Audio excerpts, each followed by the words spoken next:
ಹಸಿಯದಿರೆ ಉಣಬೇಡ, ಸಹಿದು ಮತ್ತಿರಬೇಡ, ಬಿಸಿಬೇಡ ತಂಗಳುಣಬೇಡ, ವೈದ್ಯನ ಬೆಸಸಲೇಬೇಡ ಸರ್ವಜ್ಞ. ಶ್ರೀ ಬಸವ ಟಿವಿಯ ಸಮಸ್ತ ಸಹೃದಯ ವೀಕ್ಷಕ ಬಂಧುಗಳಿಗೆ ಶರಣಾರ್ಥಿ.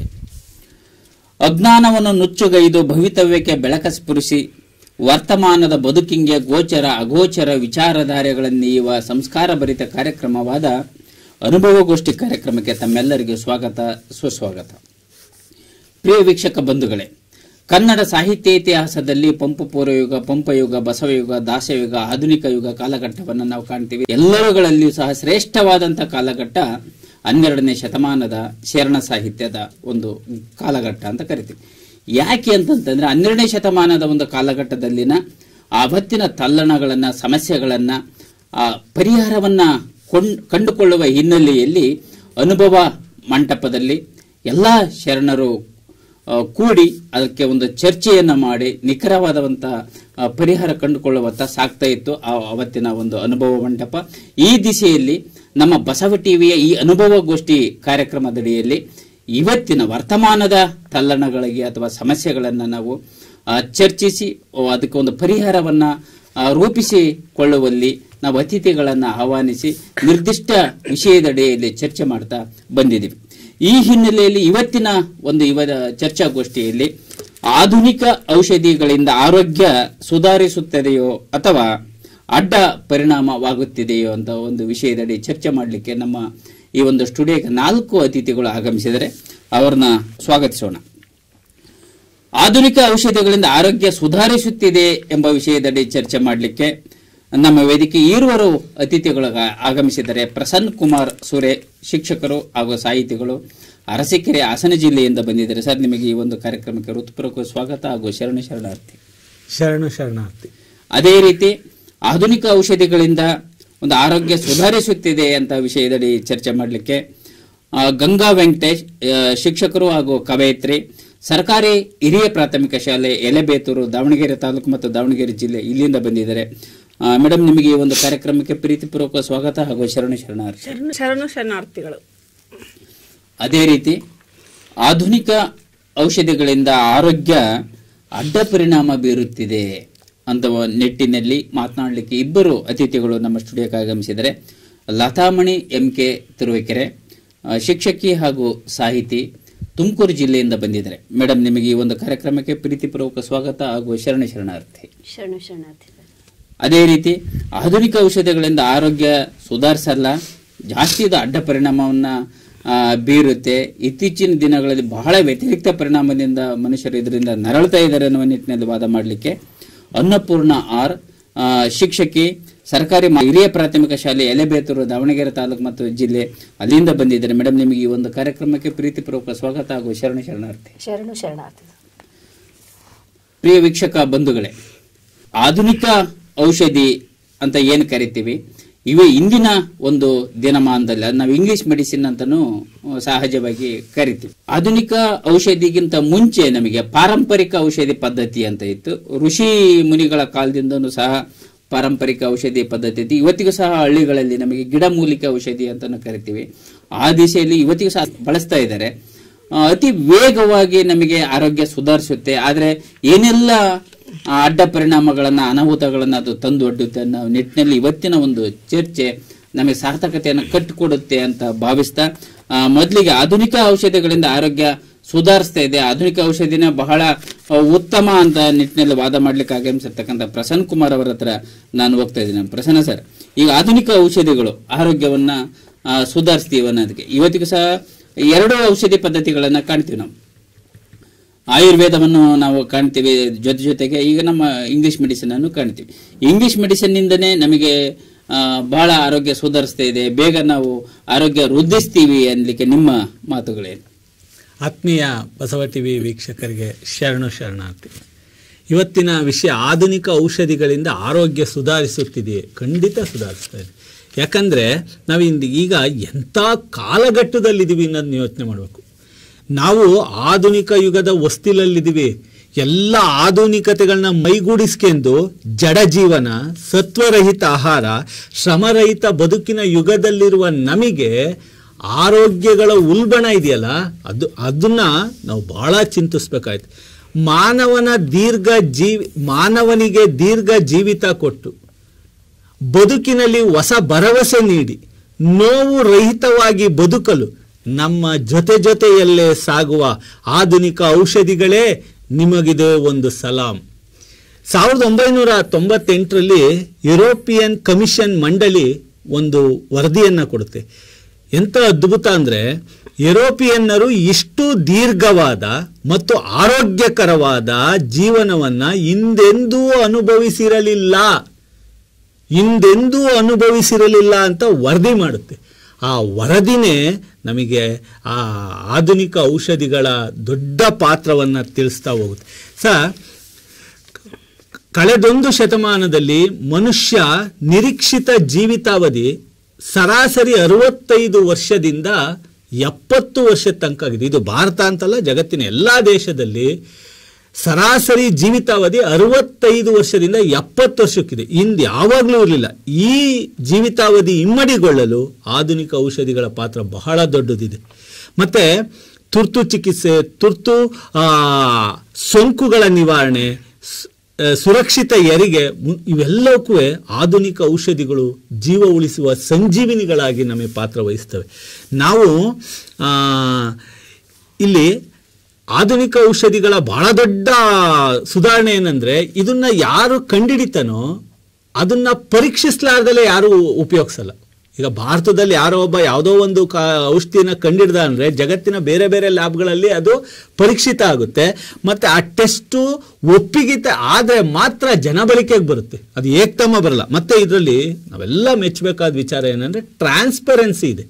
ಈ ಔಷಧಿ ಮೇಲೇ ಅದರ ಕಾಂಬಿನೇಷನ್ ಆಫ್ ಮೆಡಿಸಿನ್, ಯಾವ ಗುಳಿಗೆ ತಾಂತೀವಿ, ಯಾವ ಮಾತ್ರೆ ತಾಂತೀವಿ, ಅದು ಕಾಂಬಿನೇಷನ್ ಆಫ್, ಮತ್ತು ಯಾವ ಸೈಡ್ ಎಫೆಕ್ಟ್ ಇದೆ, ಮತ್ತು ಯಾರಿಗೆ ಕೊಡ್ಬೋದು, ಯಾಕೆ ಕೊಡಬೇಕು, ಮತ್ತು ಈ ವ್ಯಾಲಿಡಿಟಿ ಏನು, ಈ ಎಲ್ಲ ವಿಚಾರಗಳು ಆ ಔಷಧಿ ಮೇಲೆ ಇರೋದ್ರಿಂದ ಇದು ಟ್ರಾನ್ಸ್ಪರೆನ್ಸಿ ಆಗಿದೆ. ಮತ್ತು ಲ್ಯಾಬೊರೇಟರಿ ಟೆಕ್ನಾಲಜಿ ಬಹಳ ವಿಶೇಷವಾಗಿ ಆಧುನಿಕ ಔಷಧಿಗಳು ಬಹಳ ಮುಖ್ಯ. ಏನಂದರೆ prevention is better than cure. ನಮಗೆ ಮುನ್ನೆಚ್ಚರಿಕೆಗಳನ್ನು ಸಹಿತ ಬಹಳ ನಿರೀಕ್ಷಿತ ಮಟ್ಟದಲ್ಲಿ ತಿಳಿಸ್ತಾ ಹೋಗುತ್ತೆ. ಹಾಗಾಗಿ ಆಧುನಿಕ ಔಷಧಿಗಳು ನಮ್ಮ ಆರೋಗ್ಯವನ್ನು ಸುಧಾರಿಸ್ತಾ ಇದೆ, ನಮ್ಮ ಲೈಫ್ ಸ್ಪ್ಯಾನ್ ಜಾಸ್ತಿ ಆಗಿದೆ.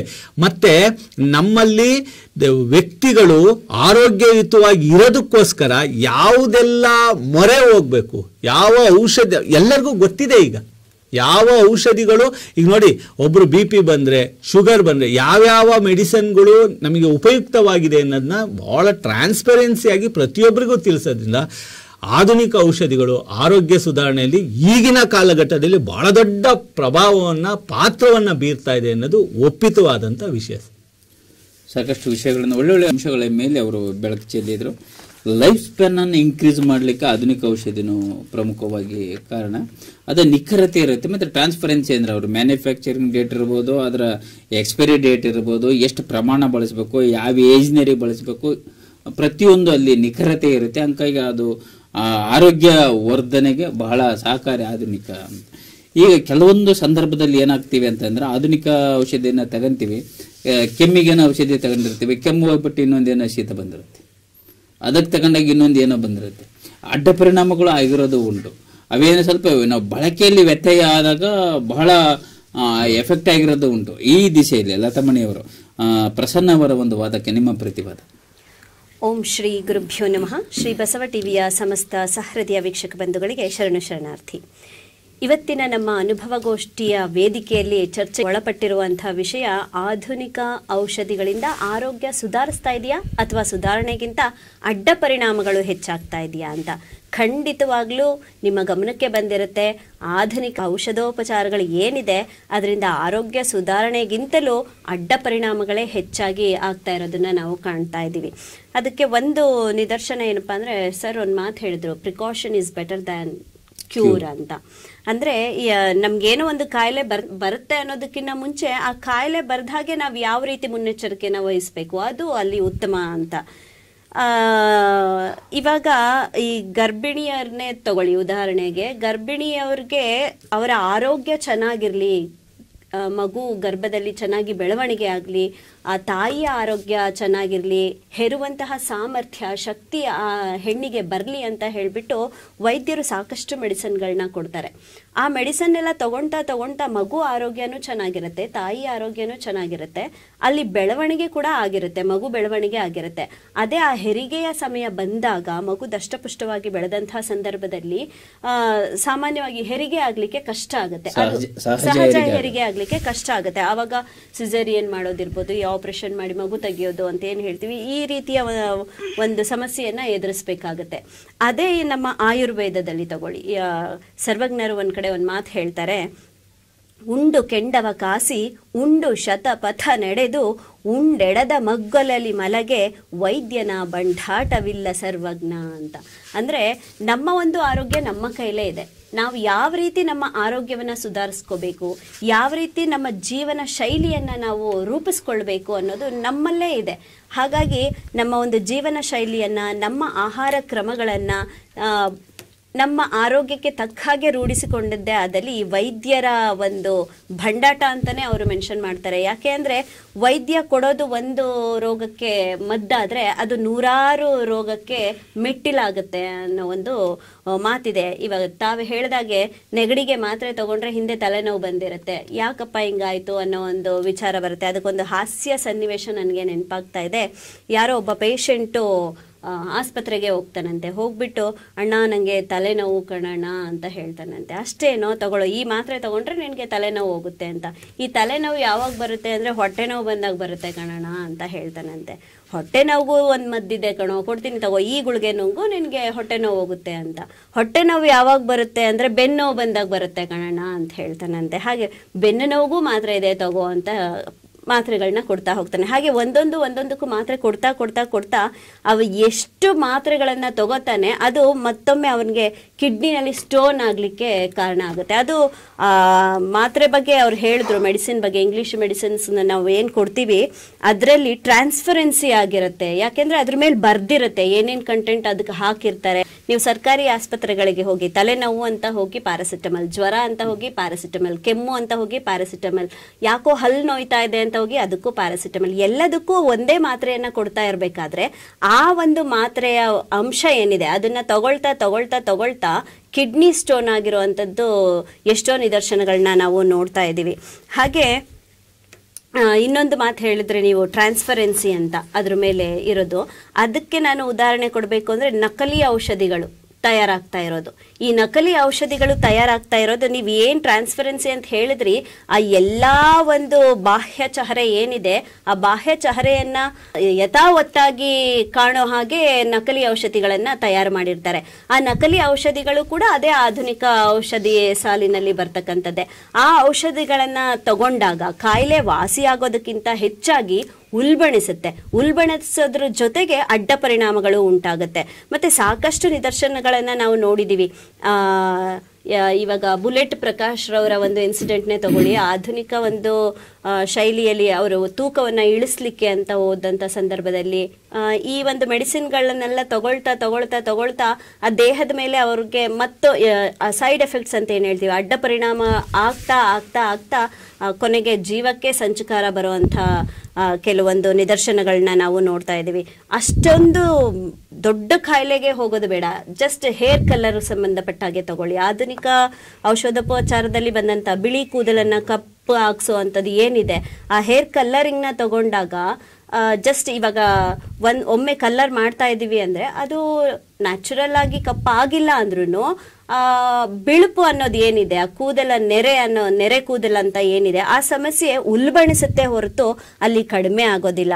ಜೊತೆಗೆ ಹೇರ್ ಫಾಲ್ ಕೂಡ ಆಗ್ತಾ ಹೋಗುತ್ತೆ. ಈ ತರ ಅಡ್ಡ ಪರಿಣಾಮಗಳು ಆಧುನಿಕ ಔಷಧಿಗಳಲ್ಲಿ ಹೆಚ್ಚಾಗಿ ಕಂಡು ಬರುತ್ತೆ. ಅದೇ ನಾವು ಆಯುರ್ವೇದಕ್ಕೆ ಹೋದ್ರೆ, ಗಿಡಮೂಲಿಕೆಗಳಿಗೆ ಹೋದ್ರೆ ಇಂತಹ ಅಡ್ಡ ಪರಿಣಾಮಗಳು ಬರೋದಿಲ್ಲ. ಅಲ್ಲಿ ಆರೋಗ್ಯ ಸುಧಾರಣೆ ಮಂದಗತಿಯಲ್ಲಿ ನಡೀತಾ ಇದ್ರು ಸಹ ಈ ರೀತಿಯ ಅಡ್ಡ ಪರಿಣಾಮಗಳು ಅಲ್ಲಿ ಕಂಡು ಬರೋದು ಕಡಿಮೆ ಅಂತ ನಾನು ನಾನು ಹೇಳ್ತೀನಿ. ಹಾಗಾಗಿ ಆಧುನಿಕ ಔಷಧಿಗಳು ಆರೋಗ್ಯದ ಸುಧಾರಣೆಯನ್ನ 1% ಮಾಡೋದ್ರ ಜೊತೆಗೆ 99% ಅಡ್ಡ ಪರಿಣಾಮಗಳನ್ನು ಉಂಟು ಮಾಡ್ತಾ ಇದೆ. ಹಾಗಾಗಿ ವೀಕ್ಷಕರೇ, ಮನೆಯಲ್ಲಿರುವಂತಹ ವಸ್ತುಗಳಲ್ಲಿ ನಾವೇನು ಗೃಹೋಪಯೋಗಿ ವಸ್ತುಗಳಿದಾವೆ, ಆಹಾರ ಪದಾರ್ಥಗಳಿದಾವೆ, ಅದರಲ್ಲೇ ಕೂಡ ನಾವು ಮನೆ ಮದ್ದುಗಳನ್ನು ನಾವು ಕಂಡುಕೋಬಹುದು. ಮನೆಯಲ್ಲೇನೆ ನಾವು ಮದ್ದನ್ನು ತಯಾರಿಸಿಕೊಂಡು ನಮ್ಮ ಆರೋಗ್ಯವನ್ನ ಸುಧಾರಿಸ್ಕೋಬಹುದು ಅಂತ ಹೇಳಲಿಕ್ಕೆ ಇಷ್ಟಪಡ್ತೀನಿ ಸರ್. ನೋಡಿ ಗಂಗಾ ಮೇಡಮ್, ಇವ್ರು ಹೇಳ್ತಾ ಇದ್ರು ಆಧುನಿಕ ಔಷಧಗಳಿಂದ 1% ಏನಾದ್ರು ವಾಸಿ ಆದ್ಮೇಲೆ 99% ಅಡ್ಡ ಪರಿಣಾಮ ಇರುತ್ತೆ ಅಂತ ಹೇಳಿದ್ರು. ಯಾಕೆ ಹೇಳಿದ್ರು ಅಂತಂದ್ರೆ ಅವರು ಅದನ್ನು ಹೇಳಿದ್ರು, ಮನೆ ಮದ್ದು ಏನಿರುತ್ತೆ ಅದು ಶಾಶ್ವತವಾದಂತ ಒಂದು ಪರಿಹಾರವನ್ನು ಕೊಡುತ್ತೆ, ಸ್ಲೋ ಆದ್ರೂ ಒಂದು ನಿಖರತೆ ಒಂದು ಫಲಿತಾಂಶವನ್ನ ಕೊಡುತ್ತೆ. ಇಂಗ್ಲಿಷ್ ಮೆಡಿಸಿನ್ ನಂಗೆ ಅಡ್ಡ ಪರಿಣಾಮವನ್ನು ಉಂಟು ಮಾಡಲ್ಲ. ಅವರು ಒಂದು ತಾಜಾ ಉದಾಹರಣೆಯನ್ನು ಕೊಟ್ರಿ, ಕೂದಲನ್ನ ನಾವು ಶಾಂಪು ಹಚ್ಚಿ ಯಾವ ರೀತಿ ಮಾಡ್ಕೊಂಡಿದ್ದೀವಿ ಅಂತ. ಇವತ್ತು ಬೇಗ ಇವತ್ತಿನ ದಿನಮಾನಗಳಲ್ಲಿ ಆಧುನಿಕ ಔಷಧಿಗಳಿಂದನೇ ಥೈರಾಯ್ಡ್ ಕೊರತೆ ಆಗ್ತಾ ಇದೆ. ಕೊರತೆ ಆಗಿಬಿಟ್ಟು ಬೇಗ ಬಿಳಿ ಕೂದಲುಗಳು ಬರ್ತಕ್ಕಂಥದ್ದು. ಏನು ನಾವು ಕ್ಯಾಲ್ಸಿಯಂ ಹೆಚ್ಚಾದಂತೆ ಅಲ್ಲ, ನಮ್ಮಲ್ಲಿ ಸ್ಟೋನ್ಗಳಿಗೆ ಕಾರಣ ಆಗ್ತಾ ಇದೆ. ಯಾವ ಕ್ಯಾಲ್ಸಿಯಂ ಟ್ಯಾಬ್ಲೆಟ್ಗಳನ್ನು ಯಥೇಚ್ಛವಾಗಿ ನಾವು ಸೇವಿಸೋದ್ರಿಂದ ಸಹ ಸ್ಟೋನ್ಗಳು ಕ್ರಿಯೇಟ್ ಆಗಲಿಕ್ಕೆ ಸಾಧ್ಯತೆ ಇದೆ. ಆದ್ರಿಂದ ಔಷಧಿಗಳಿಂದ ಅಡ್ಡ ಪರಿಣಾಮ ಆಗ್ತದೆ ಹೊರತು ಆರೋಗ್ಯ ಸುಧಾರಿಸ್ತಾ ಇಲ್ಲ ಅಂತ ಲತಾಮಣಿಯವರ ವಾದಕ್ಕೆ ನಿಮ್ಮ ಪ್ರತಿವಾದ ಏನು? ಮೊದಲಿಗೆ ಶ್ರೀ ಬಸವ ಟಿವಿಯ ಸಮಸ್ತ ವೀಕ್ಷಕರಿಗೆ ಶರಣಾರ್ಥಿಗಳು.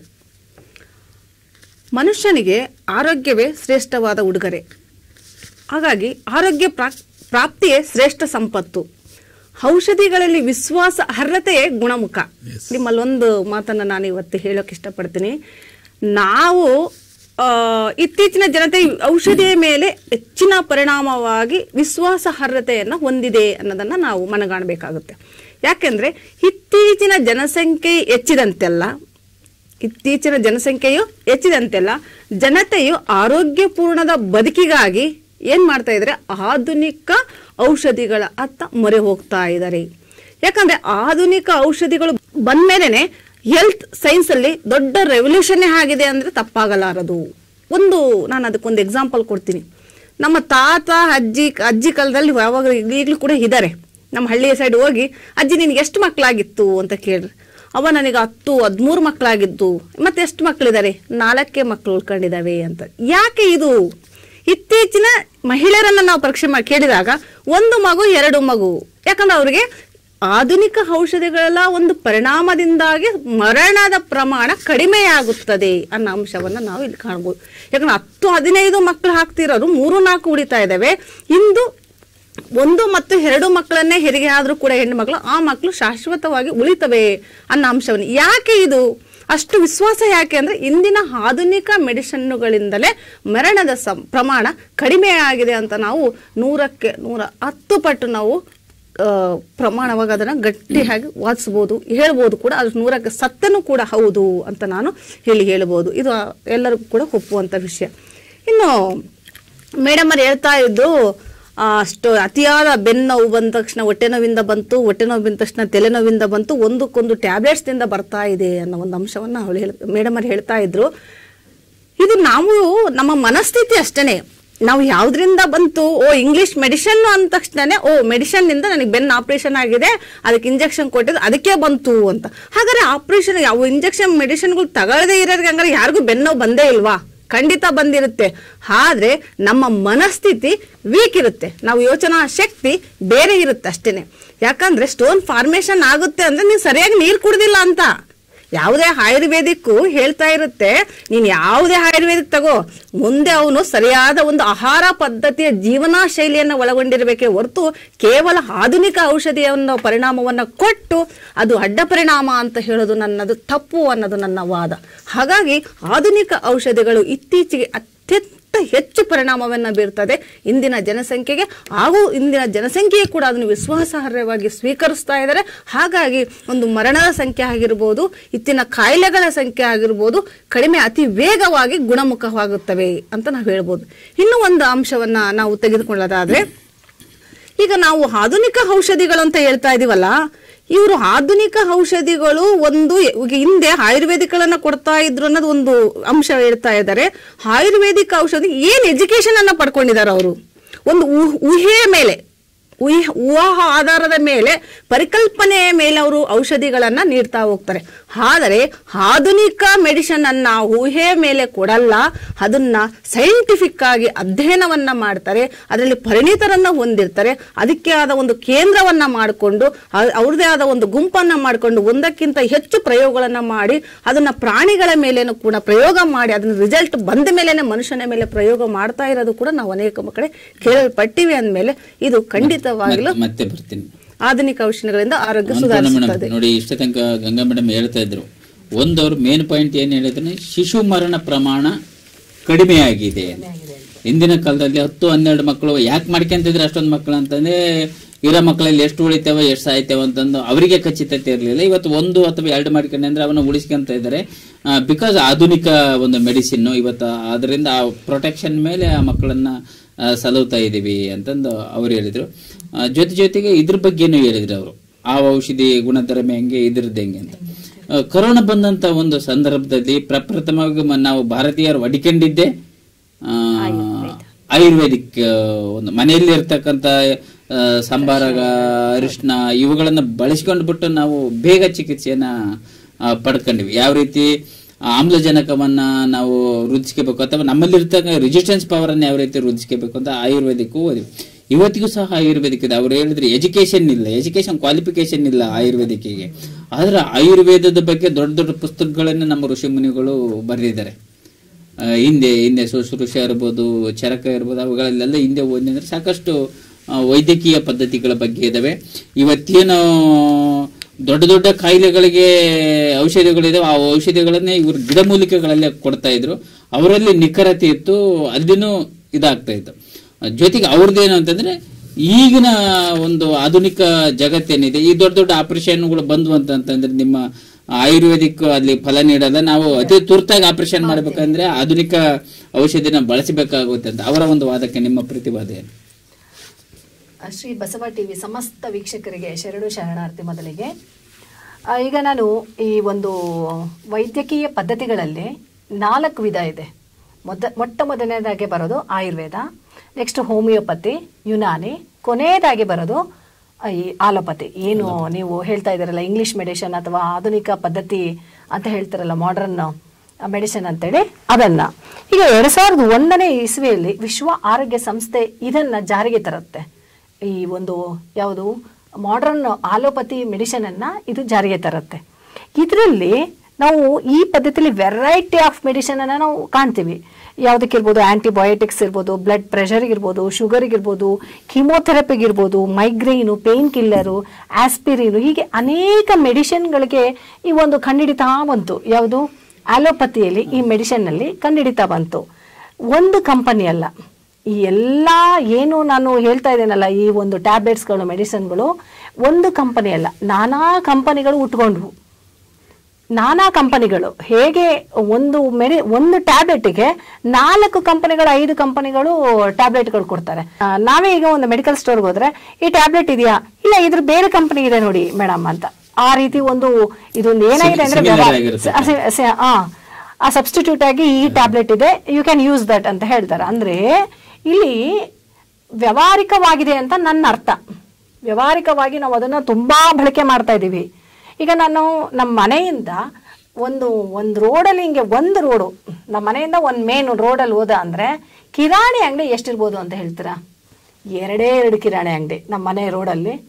ಮೆಡಿಕಲ್ ಸ್ಟೋರ್ ಎಷ್ಟಿದೆ ಅಂತೀರಾ? 5 ಮೆಡಿಕಲ್ ಸ್ಟೋರ್ ಇದೆ. ವ್ಯತ್ಯಾಸ ನೋಡಿ ಅಲ್ಲಿ.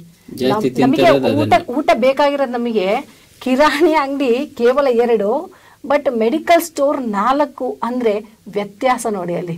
ನಮಗೆ ಯಾವುದು ಹೆಚ್ಚಿಗೆ ಬೇಡಿಕೆ ಆಗ್ತದೆ, ಡಿಮ್ಯಾಂಡ್ ನಾವು ಜಾಸ್ತಿ ಮಾಡ್ತಾ ಇದೀವಿ, ಮೆಡಿಸಿನ್ ಡಿಮ್ಯಾಂಡ್ ಜಾಸ್ತಿ ಮಾಡ್ತಾ ಇದೀವಿ. ಅಂದ್ರೆ ನಮಗೆ ಮೆಡಿಸಿನ್ ಜಾಸ್ತಿ ಬೇಕು, ಅಡಿಕ್ಟ್ ಆಗ್ತಾ ಇದೀವಿ. ವೈ?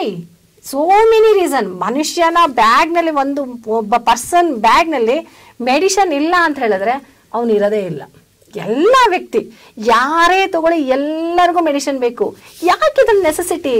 ಅದ್ರ ಬದಲಾಗಿ ಆಹಾರದ ಏನು ವಸ್ತು ಅವನ ಬ್ಯಾಗಲ್ಲಿ ಇರಲ್ಲ, ಏನಾರು ಒಂದು ಮೆಡಿಸಿನ್, ಅಯ್ಯೋ BP ಟ್ಯಾಬ್ಲೆಟು, ಶುಗರ್ ಟ್ಯಾಬ್ಲೆಟು, ಆ ಟ್ಯಾಬ್ಲೆಟು, ನನಗೆ ಮೈಗ್ರೇನ್ ಟ್ಯಾಬ್ಲೆಟು, ನನಗೆ thyroid problem, so many problem. ಈ ಪ್ರಾಬ್ಲಮ್ಮು ಹಳೆ ಕಾಲದಲ್ಲಿ ಯಾಕೆ ಇರಲಿಲ್ಲ? ಯಾಕೆ ಈ ಪ್ರಾಬ್ಲಮ್ ಎಲ್ಲ ಅವಾಗಿರಲಿಲ್ಲ? ಯಾಕೆ ಈ ಪ್ರಾಬ್ಲಮ್ಗಳೆಲ್ಲ ಯಾಕೆ ಉಂಟಾಗ್ತಾ ಇದೆ? ಅದು ರೀಸನ್ ಅಲ್ವಾ? ಎಲ್ಲಿ ಇದೆಲ್ಲ ಈ ಪ್ರಾಬ್ಲಮ್ಗಳೆಲ್ಲ ಉಂಟಾಗ್ತಾ ಇದೆ? ಈಗ ನಾನು ಈಗ ತಮಾಷೆ ಅಂತ ಅನ್ಕೋಬೇಡಿ, ನಮ್ಮ ಆಪ್ತರೊಬ್ರು ಅವ್ರ ಮನೆಗೆ ರೇಷನ್ಗೆ ಎಷ್ಟು ಅಮೌಂಟ್ ಆಗ್ಬೋದು ಅಂತೀರಾ? 10,000 ರೂಪಾಯಿ ಅಂತ ಅವ್ರ ಮನೆ ರೇಷನ್ನು. ಬಟ್ ಅವ್ರ ಮನೆಗೆ ತಿಂಗಳ ಮೆಡಿಷನ್ ಅಮೌಂಟ್ 15,000. ಇಡೀ ಫ್ಯಾಮಿಲಿಗೆ 15,000 ಮೆಡಿಷನ್ನ ಒಂದು ಮೆಡಿಕಲ್ ಸ್ಟೋರಿ ಫಿಕ್ಸ್ ಮಾಡಿಬಿಟ್ಟಿದ್ದಾರೆ. 15,000 ಮೆಡಿಷನ್ ಬಂದು ಅವ್ರ ಮನೆಗೆ ತಿಂಗಳ ಡೆಲಿವರಿ ಆಗುತ್ತಂತೆ. ಅಂದರೆ ಆ ವ್ಯಕ್ತಿ ಊಟ ಮಾಡ್ತಾನೋ ಮೆಡಿಷನ್ ಊಟ ಮಾಡ್ತಾನೋ ಅನ್ನೋದು ನಮಗೆ ಈಗ ಕನ್ಫ್ಯೂಷನ್ ಶುರು ಆಗ್ಬಿಟ್ಟಿದೆ. ಎಲ್ಲಿ ಇದು ವ್ಯತ್ಯಾಸ? ಇದರಿಂದ ನಮಗೆ ಏನಾರು ಅಂದ್ರೆ ಅರ್ಥ ಆಗ್ತಾ ಇದೆ ಅಲ್ಲ, ಏನಿಲ್ಲಿ ವ್ಯತ್ಯಾಸ ಅಂದ್ರೆ ಗೊತ್ತಾಗ್ತಾ ಇದೆ ನಮಗೆ. ಆಹಾರಕ್ಕಿಂತ ನಾವು ಹೆಚ್ಚಿಗೆ ಬಳಸ್ತಾ ಇರೋದು ಮೆಡಿಷನ್, ಅಂದ್ರೆ ಅಡಿಕ್ಟ್ ಆಗ್ತಾ ಇದೀವಿ. ಆಸ್ ಯೂಶುವಲಿ ಇದನ್ನ ಡ್ರಗ್ ತರ ಅಡಿಕ್ಟ್ ಆಗ್ತಾ ಇದೀವಿ. ನಮಗೆ ಬೇಕೇ ಬೇಕು, ಅನಿವಾರ್ಯತೆ ಅನ್ನೋ ಒಂದು ಮೆಡಿಷನ್ ನಮಗೆ ಬೇಕಾ? ಈಗ ರೋಗ ಬಂತು ಅಂದ್ರೆ ಆ ಕ್ಷಣಕ್ಕೆ ನನಗೆ ಆ ಮೆಡಿಸಿನ್ ಬೇಕು, ಮುಗೀತದು, ಮತ್ತೆ ನಾನು ಆ ಕಡೆ ತಿರುಗಿ ನೋಡಬಾರ್ದಪ್ಪ. ಆ ತರ ನನಗೆ ಏನ್ ಬೇಕು? ಕ್ಯೂರಿಟಿ ಬೇಕು, ಔಷಧಿ ಬೇಕು. ಬಟ್ ಇಲ್ಲಿ ಹಂಗಾಗ್ತಾ ಇಲ್ಲ. ಮತ್ತೆ ತಿರುಗಿ ನೋಡ್ಬೇಕು ನಾನು ಅದು ಆ ಕಡೆ, ಮತ್ತೆ ನಾನು ಅದೇ ಸೈಡ್ ನಾನು ಆ ಕಡೆ. ಇದನ್ನೇ ನಾವು ಅಡ್ಡ ಪರಿಣಾಮ ಅಂತ ಹೇಳ್ತಾ ಇರೋದು. ನಾನು ಅಲ್ಲಿ ಮತ್ತೆ ನಾನು ಮೆಡಿಕಲ್ ಸ್ಟೋರಿಗೆ ತಿರುಗಿಸ್ತೀನಿ ಅಂತ ಹೇಳಿದ್ರೆ ನನ್ನಲ್ಲಿ ಅಡ್ಡ ಪರಿಣಾಮ ಉಂಟಾಗ್ತಾ ಇದೆ. ಏನನ್ನ ಬಳಸ್ತಾ ಇದ್ದಾರೆ ಈ ಒಂದು ಮೆಡಿಸಿನ್ ಅಲ್ಲಿ ಅಂದ್ರೆ ಸ್ಟಿರಾಯ್ಡ್ಸ್ ಗಳನ್ನ ಜಾಸ್ತಿ ಬಳಸ್ತಾ ಇದ್ದಾರೆ. ಡಾಕ್ಟರ್ ಹೇಳ್ತಾರೆ ನೀವು ಏನೇ ಟ್ಯಾಬ್ಲೆಟ್ಸ್ ತಗೊಳ್ಳೋ, ಈ ಟ್ಯಾಬ್ಲೆಟ್ಸ್ ನ ತುಂಬಾ ನುಂಗ್ಬೇಡಿ, ಸ್ಟಿರಾಯ್ಡ್ಸ್ ಇರುತ್ತೆ. ಸ್ಟಿರಾಯ್ಡ್ಸ್ ಯಾವ್ದ್ರಲ್ಲಿ ಇರುತ್ತಪ್ಪ ಅಂತ ಹೇಳಿದ್ರೆ ಅನೇಕ ಟೈಪ್ಸ್ ಟ್ಯಾಬ್ಲೆಟ್ಗಳಲ್ಲಿರುತ್ತೆ, ಸಿರಪ್ಗಳಲ್ಲಿರುತ್ತೆ, ಇನ್ಹೇಲರ್, ಆಮೇಲೆ ನ್ಯಾಸಲ್ ಸ್ಪ್ರೇ ಮಾಡ್ತೀವಲ್ಲ ಅದರಲ್ಲೂ ಸಹ ಸ್ಟಿರಾಯ್ಡ್ಸ್ ಇರುತ್ತೆ, ಇಂಜೆಕ್ಷನ್ ಅಲ್ಲಿ ಇರುತ್ತೆ, ಕ್ರೀಮು, ಲೋಷನ್ನು, ಏನ್ ತಗೊಳ್ಳಿ ಪ್ರತಿಯೊಂದರಲ್ಲೂ ಸ್ಟಿರಾಯ್ಡ್ಸ್ಗಳಿರುತ್ತೆ. ಈ ಸ್ಟಿರಾಯ್ಡ್ಸ್ ಒಂಥರ ಸ್ಲೋ ಡ್ರಗ್, ಸ್ಲೋ ಪಾಯ್ಸನ್. ಅದು ಅವ್ರು ಬಾಯ್ ಬಿಟ್ಟು ಹೇಳಿ ಆಮೇಲೆ ಕೊಡ್ತಾರೆ. ನೋಡಿ ಇದನ್ನ ಮತ್ತೆ ನೀವು ನುಂಗಕ್ ಹೋಗ್ಬಾರ್ದು, ಜಾಸ್ತಿ ಆಗ್ಬಾರ್ದು. ಇದನ್ನ ನಾನು ಏನ್ ಬರ್ಕೊಟ್ಟಿದ್ದೀನಲ್ಲ, ಡಾಕ್ಟರ್ ಪ್ರಿಸ್ಕ್ರಿಪ್ಷನ್ ಅಲ್ಲಿ ಏನ್ ಬರ್ಕೊಟ್ಟಿದ್ದೀನಲ್ಲ ಅಷ್ಟನ್ನು ಯೂಸ್ ಮಾಡ್ಬೇಕು, ಮತ್ತೆ ನೀವು ಯೂಸ್ ಮಾಡಂಗಿಲ್ಲ. ಆಮೇಲೆ ಮೆಡಿಕಲ್ ಸ್ಟೋರ್ ಅಲ್ಲಿ ಕೊಡೋದಿಲ್ಲ, ಅದನ್ನ ಕೊಡೋದಿಲ್ಲ ಅಂತ ಹೇಳಿದ್ರೆ ಆ ಟ್ಯಾಬ್ಲೆಟ್ ಅಲ್ಲಿ something is wrong in that tablet. But ಆದ್ರೂ ನಾವು ಆ ಟ್ಯಾಬ್ಲೆಟ್ ಅನ್ನ ತಗೋತೀವಿ ಅಲ್ವಾ? ಕ್ಲಿಯರ್ಲಿ ಗೊತ್ತಾಗ್ತಾ ಇದೆ ಅಡ್ಡ ಪರಿಣಾಮ. ಬಟ್ ಅನಿವಾರ್ಯತೆ ನಮಗೆ ಫಾಸ್ಟ್ ರಿಲೀಫ್ಗೋಸ್ಕರ ನಾವು ಈ ಮೆಡಿಸಿನ್ ಅನ್ನ ಯೂಸ್ ಮಾಡ್ತಾ ಇದೀವಿ ಅಷ್ಟೇ. ಪ್ರಸನ್ನ ಸರ್, ನೋಡಿ ಅನ್ನಪೂರ್ಣ ಅವರು ಹೇಳ್ತಾ ಇದ್ರು ಅಡಿಕ್ಟ್ ಆಗ್ತಾ ಇದೀವಿ ಅಂತ. ಈಗ ಆಧುನಿಕ ಏನು ಔಷಧಿಗಳಿದಾವೆ ನಮಗೆ ಅಡಿಕ್ಟೇಷನ್ ತರುತ್ತೆ, ಅದಕ್ಕೆ ನಾವು ಮಾನಸಿಕವಾಗಿ ವ್ಯಸನಿಗಳಾಗ್ಬಿಟ್ಟು ಅದನ್ನು ಬಳಸ್ತಾ ಇದ್ದೀವಿ. ಆದರೆ ಆಯುರ್ವೇದದಲ್ಲಿ ಹಂಗೆ ಅಡಿಕ್ಷನ್ ಇರಲಿಲ್ಲ ಅನ್ನೋದಕ್ಕೆ ಅವರ ಒಂದು ವಾದಕ್ಕೆ ನಿಮ್ಮ ಪ್ರತಿವಾದ ಏನು ಸರ್? ಮೇಡಮ್ ಅವ್ರು ಹೇಳಿರು ನಮ್ಮ ಆರೋಗ್ಯ ನಮ್ಮ ಕೈಲೇ ಇದೆ ಅಂತ. ನಿಮ್ಮ ಕೈಲಿದ್ದಾಗ ನೀವು ಯಾಕೆ ಆಸ್ಪತ್ರೆಗೆ ಹೋಗ್ತೀರಾ? ಆರೋಗ್ಯ ಕೆಟ್ಟಾಗಲೇ ತಾನೇ ಆಸ್ಪತ್ರೆಗೆ ಹೋಗೋದು. ಆ ಕೆಟ್ಟ ಮೇಲೆ ಯಾವುದು ನಿಮ್ಮನ್ನು ಸುಧಾರಿಸುತ್ತೆ ಅನ್ನೋದು ಪ್ರಶ್ನೆ. ಚೆನ್ನಾಗಿದ್ದಾರೆ ಯಾಕೆ ಔಷಧಿ ಅಂತಾರೆ. ಎರಡನೇದು. ಇನ್ನೊಂದು ಹೇಳಿದ್ರು ತಲೆನೋವು ಪ್ಯಾರಾಸಿಟಮಲ್ಲು, ಹೊಟ್ಟೆನೋವು ಪ್ಯಾರಾಸಿಟಮಲ್, ಆ ಥರ ಸಾಮಾನ್ಯ ಯಾರು ಕೊಡಲಿಕ್ಕಿಲ್ಲ. ಕೊಟ್ಟರೆ ಅದು ಒಳ್ಳೆ ಅದು ನೋಡಿ, ಡಾಕ್ಟರ್ ಥಾಮಸ್ ಅಂತ ಒಬ್ಬರು ಅದ್ಭುತವಾಗಿ ಹೇಳ್ತಾರೆ, ಪ್ರಾಚೀನ ಜನರು ಅನೇಕ ನಂಬಿಕೆಗಳು ಔಷಧಿ ವೃತ್ತಿಯ ಮೇಲೆ ಬಿಟ್ಟು ಹೋಗಿರುವ ಪ್ರಭಾವವು ಇಂದಿನ ತನಕ ಉಳಿದಿದೆ. ಅಂತಹ ನಂಬಿಕೆಗಳಲ್ಲಿ ಒಂದು ರೋಗವು ರೋಗಿಯ ನಿಯಂತ್ರಣಕ್ಕೆ ಮೀರಿದ ವಿಷಯವಾಗಿರದೆ ಮತ್ತು ವೈದ್ಯನ ಮಂತ್ರಶಕ್ತಿಯ ಮೂಲಕ ಮಾತ್ರವೇ ರೋಗಿ ಚೇತರಿಸಿಕೊಳ್ಳಲು ಸಾಧ್ಯ. ಇಲ್ಲಿ ವೈದ್ಯ ಬಹಳ ಇಂಪಾರ್ಟೆಂಟ್ ಆಗ್ತಾರೆ. ನೀವು ಯಾವ ಔಷಧಿಯನ್ನ ಹೆಂಗ್ ತಾಂತೀರಾ? 5 ಮೆಡಿಕಲ್ ಸ್ಟೋರ್ ಇದಾವೆ ಅಂದ್ರು, ನೀವು ಥ್ರೂ ದಿ ಡಾಕ್ಟರ್ ಹೋದ್ರೆ ಎಲ್ಲ ಸರಿಯಾಗುತ್ತೆ. ನನ್ನ ತಪ್ಪಿಡ್ಕೊಂಡು ನಾನು ಔಷಧಿ ಮೇಲೆ ಬ್ಲೇಮ್ ಮಾಡೋದು ತಪ್ಪು. ಇನ್ನೊಂದು, ಆರೋಗ್ಯ ಕೆಟ್ಟು ಜೀವ ನರಳುವಾಗ ಸಂಜೀವಿನಿಯಾಗಿ ಕಾಣುವುದೇ ಔಷಧಿಗಳು. ಆ ಔಷಧಿಗಳೇ ಆಧುನಿಕ ಔಷಧಿಗಳು. ಸರ್, ಅವರು ಮಾತಾಡ್ತಾ ಹೇಳಿರು 15,000 ರೂಪಾಯಿ ಆಗುತ್ತೆ ನಮ್ಮದು ಪರ್ಚೇಸ್ತ್ರದು ಮೆಡಿಕಲ್ ಬಿಲ್ ಅಂತ ಹೇಳಿರು. ಅವರು ಆ ಊಟಕ್ಕಿಂತ ಮೆಡಿಸನ್ನೇ ಜಾಸ್ತಿ ಅಂದ್ರೆ ಅವ್ರ ದೇಹದ ಸ್ಥಿತಿ ಯೋಚನೆ ಮಾಡಿ ಮೇಡಮ್ ಅವರೇ. ಉಳಿಸ್ಕೊಂತ ಇದೆಯಲ್ಲ ಆರೋಗ್ಯ ಮಾತ್ರೆಗಳು, ನೀವು ಅದಕ್ಕೆ ಖುಷಿ ಪಡಿ. ನೀವು ಯಾವ ಥರ ದೇಹ ಸ್ಥಿತಿ ಇಟ್ಕೊಂಡಿರ? 40 ವರ್ಷ ತನಕ ಕೂತ್ರದಾಳಲ್ಲ, ಒಂದು ಮೆಟ್ಲಿಕೆ ಇಳಿಯಲ್ಲ, ಲಿಫ್ಟು, ಒಂದು ಮಗು ಆಟ ಆಡಕ್ಕೆ ಬಿಸಿಲು ತೋರಿಸ್ತೀರಾ ನಿಮ್ಮ ಮಕ್ಳಿಗೆ? ನೀವು ಒಂದು ಅರ್ಧ ಗಂಟೆ ಆಟ ಆಡಕ್ಕೆ ಬಿಡ್ತೀರಾ? ಒಳಗೆ ಕಟಾಕಿ ಕೂಡ್ತೀರಾ? ಈ 18 ವರ್ಷ ಆದ್ಮೇಲೆ ಪುಸ್ತಕ ಕೊಟ್ಟು ಕೂರಿಸ್ತೀರಾ, 20 ವರ್ಷ ಆದ್ಮೇಲೆ ಜೊತೆಗೆ ಕೈ ಹಿಡ್ಕೊಂಡು ಓಡಾಡ್ತೀರಾ. ಅವ್ನ ಫಿಸಿಕಲ್ ವರ್ಕೌಟ್ ಎಲ್ಲ ಆಯ್ತು? ಅವನ ಹೃದಯ ಏನು ಮಿಷಿನ, ಅವನ ಶ್ವಾಸಕೋಶ ಏನು ಮಿಷಿನ? ಅವಕ್ಕೂ ಗೆದ್ಲಿಡ್ದಿರೋ ದೇಹ ಹಿಡ್ಕೊಂಡು ಆ ದೇಹನ 65 ವರ್ಷದ ತನಕ ತಾಂಡು ಹೋಗ್ತಾ ಇದೆ. ನಮ್ಮ ಪ್ರಶ್ನೆ ಏನು, ಕಾಯಿಲೆ ಬಂದ್ಮೇಲೆ ಸುಧಾರಿಸ್ತಾ ಇದೆ, ಕಾಯಿಲೆ ಬರೋ ತನಕ ನಮಗೆ ಗೊತ್ತಿಲ್ಲ. ಕಾಯಿಲೆ ಒಂದು ವೇಳೆ ಇದೇನಾರ ಸುಧಾರಿಸ್ತೇ ಹೋಯ್ದ್ರೆ ನೀವು ಲೈಫ್ ಸ್ಪ್ಯಾನ್ ಎಲ್ಲಿಗೆ ಹೋಗೋದು ಅದನ್ನು ಯೋಚನೆ ಮಾಡಬೇಕು. ಯಾವ ಕಾಯಿಲೆ ಬಂದರ ಬಗ್ಗೆ ಮಾತ್ರ ಮಾತಾಡ್ತಿದ್ವಿ. ಭಾಳ ಚೆನ್ನಾಗಿ ಹೇಳಿರೋರು, ಗರ್ಭಿಣಿಯರು ಔಷಧಿ ಕೊಟ್ಟು ಭಾಳ ಸಮಸ್ಯೆ ಆಗ್ತಾ ಇದೆ. ಮಕ್ಕಳು ಸಾವಿನ ಪ್ರಮಾಣ ಎಷ್ಟಾಗಿದೆ ಸರ್ ಈಗ? ಅದನ್ನ ಹೇಳಿದ್ರೆ ಅಲ್ವಾ? ನಾವು ಅದನ್ನು ಯೋಚನೆ ಮಾಡೋಕೆ. ಹಿಂದೆ ಹೆಂಗಿತ್ತು? ಹಿಂಗೆ ಗರ್ಭಿಣಿ ಸ್ತ್ರೀಯರ ಎಷ್ಟು ತೊಂದರೆ, ಆರೋಗ್ಯ ಸಮಸ್ಯೆಯನ್ನು ಎದುರಿಸ್ತಾ ಇದ್ರು. ಆಧುನಿಕ ಔಷಧಿಗಳು ಭಾಳ ಮನುಷ್ಯನನ್ನ ತುಂಬ ಆರೋಗ್ಯಯುತವಾಗಿ ಹಿಡದೆ ಹೋದ್ರು. ರೋಗ ಬಂದ ಮೇಲೆ ಆತನನ್ನ ಮಗು ಥರ ಕಾಪಾಡ್ಕೊಂತ ಇದೆ. ಎಂಥ ಅದ್ಭುತ ಅಂದರೆ ಎಷ್ಟೋ ಕಾಯಿಲೆಗಳು ಗೊತ್ತೇ ಆಗ್ತಿರ್ಲಿಲ್ಲ, ಏನು ಆಗ್ತಾ ಇದೆ ಅನ್ನೋದೇ ಗೊತ್ತಾಗ್ತಾ ಇಲ್ಲ. ಆದರೆ ಇವತ್ತಂಗಲ್ಲ, ಸ್ಪೆಸಿಫಿಕ್ ಆದ ಕಾಯಿಲೆಗಳು ವಿತಿನ್ ಎ ಸೆಕೆಂಡ್ ಸ್ಪೆಸಿಫಿಕ್ ಕಾಯಿಲೆ ಹೇಳ್ತಾರೆ. ಅದ್ಭುತವಾದ ಔಷಧಿಗಳು ನೀವು ಕರೆಕ್ಟ್ ಟೈಮಿಗೆ ಏನಾರವ ಸೇರಿಸಿರಿ, ಆಸ್ಪತ್ರೆಗೆ ಸೇರಿಸಿರಿ, ನುರಿತ ವೈದ್ಯರ ಹತ್ರ ಹೋದೆ ಅಂದರೆ ಎಲ್ಲ ಕಾಯಿಲೆಗಳಿಗೂ ಟ್ರೀಟ್ಮೆಂಟ್ ಇದೆ ಸರ್. ಕಣ್ಣಿನ ಇಡೀ ದೇಶ ಕೂಡ ಆಗ್ಬಿಡೋದು. ಇವತ್ತಿನ ಆರೋಗ್ಯ ಆಹಾರದ ಗುಣಮಟ್ಟ, ನಮ್ಮ ಲೈಫ್ ಸ್ಪ್ಯಾನು 10 ವರ್ಷ 12 ವರ್ಷದ ಮಕ್ಕಳುಗಳು ಕಣ್ಣಿನ ಸಮಸ್ಯೆನೇ ಎದುರಿಸ್ತಾ ಇದ್ದಾರೆ. ಇವತ್ತು ಆಧುನಿಕ ಔಷಧಿಗಳು ಎಲ್ಲ ಮಕ್ಕಳನ್ನ ಬ್ಲೈಂಡ್ನೆಸ್ ಇಂದ ಹೊರಗೆ ಎಲ್ಲರೂ after 40 years most of the 80 to 90% ಜನ ಕಣ್ಣಿನ ಸಮಸ್ಯೆ ಎದುರಿಸ್ತಾ ಇದ್ದಾರೆ. ಅದಕ್ಕೆ ಹಿಂದೆ ಅದು ಗೊತ್ತೇ ಆಗ್ತಿಲ್ಲ ನನಗೆ. ಇದು ಕಣ್ಣಿಂದು ಪೊರೆ ಬಂದಿದೆ ಅಂತ ಗೊತ್ತಾಗೋದ್ರೊಳಗೆ ಪೊರೆ ಬಲ್ತೋಗ್ಬಿಡೋದು. ಆದರೆ ಇವತ್ತಂಗಲ್ಲ, ವಿತಿನ್ ಎ ಸೆಕೆಂಡ್ ನಾವು ಟ್ರೀಟ್ಮೆಂಟ್ ಕೊಡ್ತಾ ಇದ್ವಿ. ಅದು ಆಧುನಿಕ ಔಷಧಿಗಳ ಒಂದು ಇದು. ಸರ್, ಸಾಂಕ್ರಾಮಿಕ ರೋಗಗಳು ಎಲ್ಲೋದು ಸರ್? ಸಾಂಕ್ರಾಮಿಕ ರೋಗಗಳು ಎಲ್ಲೋದು? 14ನೇ ಶತಮಾನದಲ್ಲಿ ಬ್ಲ್ಯಾಕ್ ಡೆತ್, ಪ್ಲೇಗ್ ಕಾಯಿಲೆಯಿಂದ 200 ಮಿಲಿಯನ್ ಜನ ಸತ್ತೋಗ್ತಾರೆ ಸರ್. 200 ಮಿಲಿಯನ್ ಜನ ಸತ್ತೋಗ್ತಾರೆ ಸಾಂಕ್ರಾಮಿಕರು. ಆದರೆ ಇವತ್ತು COVID-19ನಲ್ಲಿ ಇಡೀ ಜಗತ್ತನ್ನು ವ್ಯಾಪಿಸ್ತು. ಒಂದು ಕ್ಷಣ ಬದುಕ್ತೀವೋ ಇಲ್ವೋ ಅನ್ನೋ ಭಯದಲ್ಲಿದ್ದು.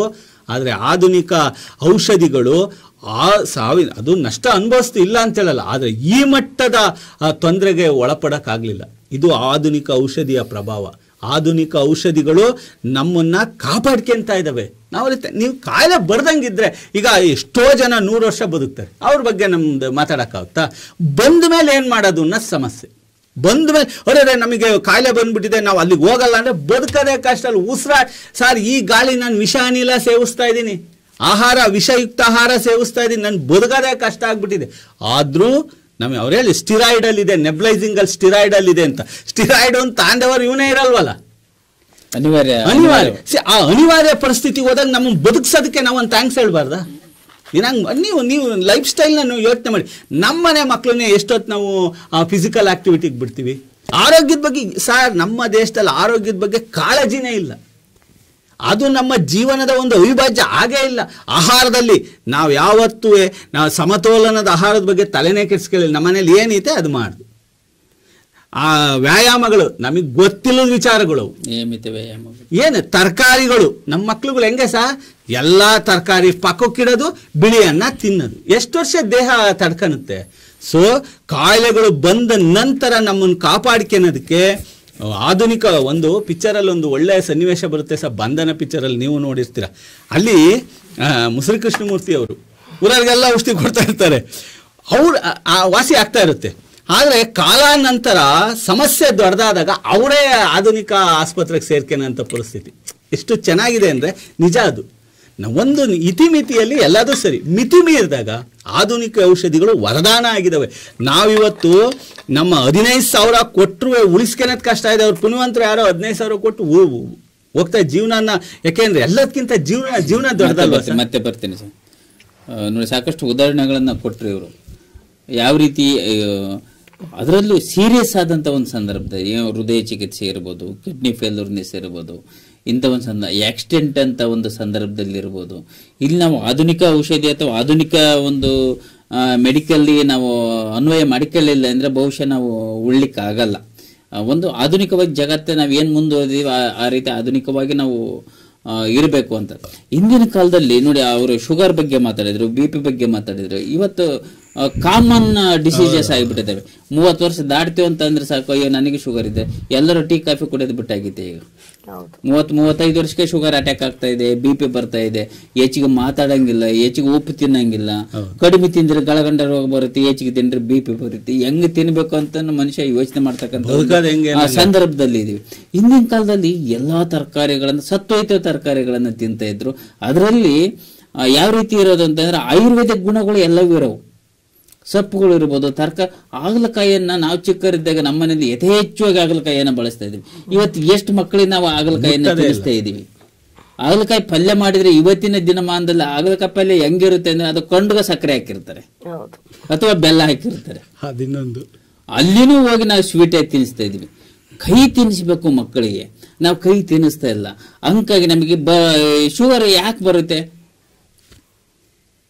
ಯಾರು ಹಾಗಲಕಾಯಿಯನ್ನ ರೂಢಿ ಮಾಡ್ಕೊಂತಾರೋ ಅಥವಾ ಹಿಂದೆ ಬೇವನ್ನ ತಿನ್ನೋರು ಸಮಾನವಾಗಿ, ಬೇವಿನ ಕಡ್ಡಿಯಿಂದ ಹಲ್ಲುಜ್ಜುತ್ತಾ ಇದ್ರು. ಇವೆಲ್ಲ ಒಂದು ಆಯುರ್ವೇದಿಕ್ಕಿನ ಕೊಡುಗೆ. ನೋಡಿ, ಬೇವಿನ ಕಡ್ಡಿಯಿಂದ ಹಲ್ಲುಜ್ಜೋದು ಅದು ಹೆಲ್ತಿಯಾಗಿ ಅನ್ಸೈಂಟಿಫಿಕ್ ಅಂತಾನೂ ಕರೀತಾರೆ. ಆದ್ರೆ ಬಾಯಲ್ಲಿರ್ತಕ್ಕಂಥ ಎಲ್ಲಿ ಬ್ಯಾಕ್ಟೀರಿಯಾಗಳು ಏನಿರ್ತವೆ, ಅಪಾಯಕಾರಿ ಬ್ಯಾಕ್ಟೀರಿಯಾಗಳನ್ನ ಅದು ಕಡ್ಡಿ ಕೊಲ್ತಾ ಇತ್ತು. ಒಂದು ಹಲ್ಲುಗಳಿಗೂ ಒಂದು ಸದೃಢತೆಯನ್ನು ತಂದು ಕೊಡ್ತಾ ಇತ್ತು. ಬಾಯಿಯ ದುರ್ವಾಸನೆಯನ್ನು ಸಹ ಅದು ಕೊಲ್ತಾ ಇತ್ತು. ಆಯುರ್ವೇದಿಕಲ್ಲಿ ಅಷ್ಟೊಂದು ಇದಾವೆ. ನಾವು ಅವುಗಳನ್ನೆಲ್ಲ ಬಿಟ್ಬಿಟ್ಟು ಆಧುನಿಕವಾಗಿ ಪೇಸ್ಟ್ ಬಂದಿದ್ದೇವೆ. ಪೇಸ್ಟಲ್ಲಿ ಸಹ ಕೆಮಿಕಲ್ ಇದೆ. ಆ ಕೆಮಿಕಲ್ ನಮಗೆ ಅನ್ಹೆಲ್ತಿಯನ್ನ ಕೊಡ್ತಕ್ಕಂಥದ್ದು. ಮತ್ತೆ ಲತಾಮಣಿ ಅವಾಗ ಹೇಳ್ದಂಗೆ ಪ್ಯಾರಾಸಿಟಮಲ್ ಹೇಳಿದ್ನಲ್ಲ, ಅವರು ಒಂದು ಸತ್ಯವಾದ ಘಟನೆ. ಏನು ತಲೆನೋವಿಗೆ ಹೋದ್ರು ಪ್ಯಾರಾಸಿಟಮಲ್ ಕೊಟ್ಟಿದ್ದಾರೆ, ನನಿ ಕಾಣಂಗೆ. ಆಮೇಲೆ ಯಾವ್ದಾರ ಒಂದು ಮೈಕೈ ನೋವು ಐತೆ ಅಂತಂದ್ರೆ ಪ್ಯಾರಾಸಿಟಮಲ್ ಕೊಡ್ತಾರೆ. ಜ್ವರ ಬಂದ್ರೆ ಪ್ಯಾರಾಸಿಟಮಲ್ ಕೊಡ್ತಾರೆ. ಅಂದ್ರೆ ಒಂದೇ ಆಗುತ್ತೆ ಅಂತ ಅವ್ರು ಹೇಳಿದ್ರು. ವರ್ತಮಾನದಲ್ಲಿ ಕೊಡ್ತಕ್ಕಂಥದ್ದು ಈಗ ಗೌರ್ಮೆಂಟ್ ಹಾಸ್ಪಿಟ್ಲಿಗೆ ಹೋಗಿ ನೀವು ಏನಾದ್ರೂ ನಿಮ್ಗೆ ತಲೆನೋವ ಪ್ಯಾರಾಸಿಟಮಲ್, ಜ್ವರನ ಪ್ಯಾರಾಸಿಟಮಲ್, ಮೈಕೈ ನೋವ ಜ್ವರ, ಆಮೇಲೆ ಯಾವ್ದಾರ ಗಾಯ ಆಗಿತ್ತೋ ಅಲ್ಲಿಗೂ ಪ್ಯಾರಾಸಿಟಮಲ್ ಕೊಡ್ತಕ್ಕಂಥದ್ದು. ಇಂಥ ಸಂದರ್ಭಗಳು ಸಹ ಇವೆ ಅನ್ನೋದಕ್ಕೆ ಅವ್ರು ಹೇಳಿದ್ರು. ಪ್ರಸನ್ನ ಅವರು ಈ ವಾದಕ್ಕೆ ನಿಮ್ಮ ಒಂದು ಪ್ರತಿವಾದ? ನಾನೇ ಇದನ್ನು ಹೇಳೋಣ ಅಂತಿದ್ದೆ. ಪ್ಯಾರಾಸಿಟಮಲ್ ಎಲ್ಲೋ ಆ ರೀತಿ ಕೊಡ್ಲಿಕ್ಕಿಲ್ಲ ಅಂತ ಸರ್ ಹೇಳಿದ್ದಕ್ಕೆ ನಾ ಇದನ್ನು ಹೇಳೋಣ ಅಂದ್ಕೊಂಡೆ. ಅಧ್ಯಕ್ಷರು ಹೇಳಿದ್ರು. ಹಾಗೆ ಮೇಡಮ್ ಮಾತಾಡ್ತಾ ಒಂದು ಮಾತು ಹೇಳಿದ್ರು, ಮಕ್ಕಳ ಶಿಶು ಮರಣ ಹೇಗೆ ಕಡಿಮೆ ಆಗ್ತಾ ಇದೆ, ಕುಂಠಿತ ಆಗ್ತಾ ಇದೆ ಅಂತ ಒಂದು ಮಾತನ್ನ ಅವರು ಹೇಳಿದ್ರು. 10-13 ಮಕ್ಕಳನ್ನ ಅಡಿತಾ ಇದ್ರು, ಅದ್ರಲ್ಲಿ ಉಳಿದಿದ್ದೆಷ್ಟವ ಅಂದ್ರೆ 2-3 ಉಳಿತು ಅಂತ. ಆದ್ರೆ ಈಗ 2-3 ಮಕ್ಕಳು, 1-2 ಮಗು ಹುಟ್ಟತ್ತೆ, ಅದು ಶಾಶ್ವತವಾಗಿ ಉಳಿಯುತ್ತೆ ಅನ್ನೋಂಥ ಒಂದು ಮಾತು ಹೇಳಿದ್ರು. ಖಂಡಿತ ಅದನ್ನ ಸರಿಪಡಿಸ್ಕೋಬೇಕು ಅಂತ ಹೇಳ್ತೀನಿ. ಮಗು ಸಾಕು ಅನ್ನೋದಂದ್ರೆ ಅದಕ್ಕೆ ನಂಬಿಕೆ ಇರುತ್ತೆ. ಅಲ್ಲ, ಶಾಶ್ವತವಾಗಿ ಉಳಿಯುತ್ತೆ ಅಂತ ಹೇಳಿದ್ರಲ್ಲ, ಅದಕ್ಕೆ ಹೇಳ್ತಾ ಇದ್ದೀನಿ. ಆಪರೇಷನ್ ಮಾಡ್ಕೊಳ್ಳೋದು ಶಾಶ್ವತವಾಗಿ ಶಾಶ್ವತ ಅನ್ನೋ ಒಂದು ಪದ ಇಲ್ಲ, ಖಂಡಿತ ಅದು ನಂಬಿಕೆಗೂ ಅನರ್ಹ ಅಂತ ನಾನು ಹೇಳ್ತಾ ಇದ್ದೀನಿ. ಶಾಶ್ವತ ಇಲ್ಲಿ ಯಾವುದೂ ಇಲ್ಲ ಅಂತ ಹೇಳಿದಾಗ ಆ 1-2 ಮಗು ಹುಟ್ಟುತ್ತೆ ಅಂದ್ರೆ ಅದು ಖಂಡಿತ ಶಾಶ್ವತ ಅಲ್ಲ ಅಂತ ನಾನು ಹೇಳ್ತೀನಿ. ಹಾಗೆ ಸರ್ರು ಮಾತಾಡ್ತಾ ಹೇಳಿದ್ರು, ಆಧುನಿಕ ಔಷಧಿಗಳು ಜೀವಿತಾವಧಿಯನ್ನ ಹೆಚ್ಚಿಸ್ತಾ ಇದೆ ಅಂತ ತಮ್ಮ ಮೊದಲ ಒಂದು ವಿಚಾರ ಮಂಡನೆಯಲ್ಲಿ ತಾವು ಹೇಳಿದ್ರಿ. ಜೀವಿತಾವಧಿಯನ್ನ ಹೆಚ್ಚಿಸ್ತಾ ಇದೆ ಮತ್ತು ಶಾಶ್ವತವಾಗಿ ಉಳಿತಾ ಇದೆ ಅನ್ನೋ ಈ 2 ವಿಚಾರಗಳನ್ನ ನಾವು ಪ್ರಸ್ತುತವಾಗಿ ನೋಡೋದಾದ್ರೆ, ಈಗ ಇನ್ನೂ ಅರ್ಧ ಶತಕನೂ ಬಾರಿಸದೇ ಇರುವಂತ ಎಷ್ಟೋ ವ್ಯಕ್ತಿಗಳು ಮರಣನ ಹೊಂದುತ್ತಾ ಇದ್ದಾರೆ. ಅಲ್ಲಿ ಜೀವಿತಾವಧಿ ಹೆಚ್ಚಿಸೋದು ಎಲ್ಲಿ ಯಾವ ರೀತಿ ತಮ್ಮ ಒಂದು ಗಮನಕ್ಕೆ ಬಂದಿದೆ ಅಂತ ಗೊತ್ತಾಗ್ಲಿಲ್ಲ. ಯಾವ ರೀತಿ ತಮ್ಮ ಗಮನಕ್ಕೆ ಬಂದಿದೆ ಅಂತ ಗೊತ್ತಾಗ್ಲಿಲ್ಲ. ಹಾಗೆ ಈ ಸಾಂಕ್ರಾಮಿಕ ರೋಗಗಳು ಎಲ್ಲೋದ್ವು ಅಂತ ಕೇಳಿದ್ರಿ. ಕಾಲ್ರ ಇರ್ಬೋದು, ದಡಾರ ಇರ್ಬೋದು, ಇದೆಲ್ಲ ಸಾಂಕ್ರಾಮಿಕ ರೋಗಗಳು ಎಲ್ಬೋದ್ವು, ಅದಕ್ಕೆಲ್ಲ ನಮ್ಮ ಆಧುನಿಕ ಔಷಧಿಗಳು ಯಾವ ರೀತಿ ಸುಧಾರಿಸಿದೆ ಅವನ್ನೆಲ್ಲ ಅಂತ ಹೇಳಿದ್ರು.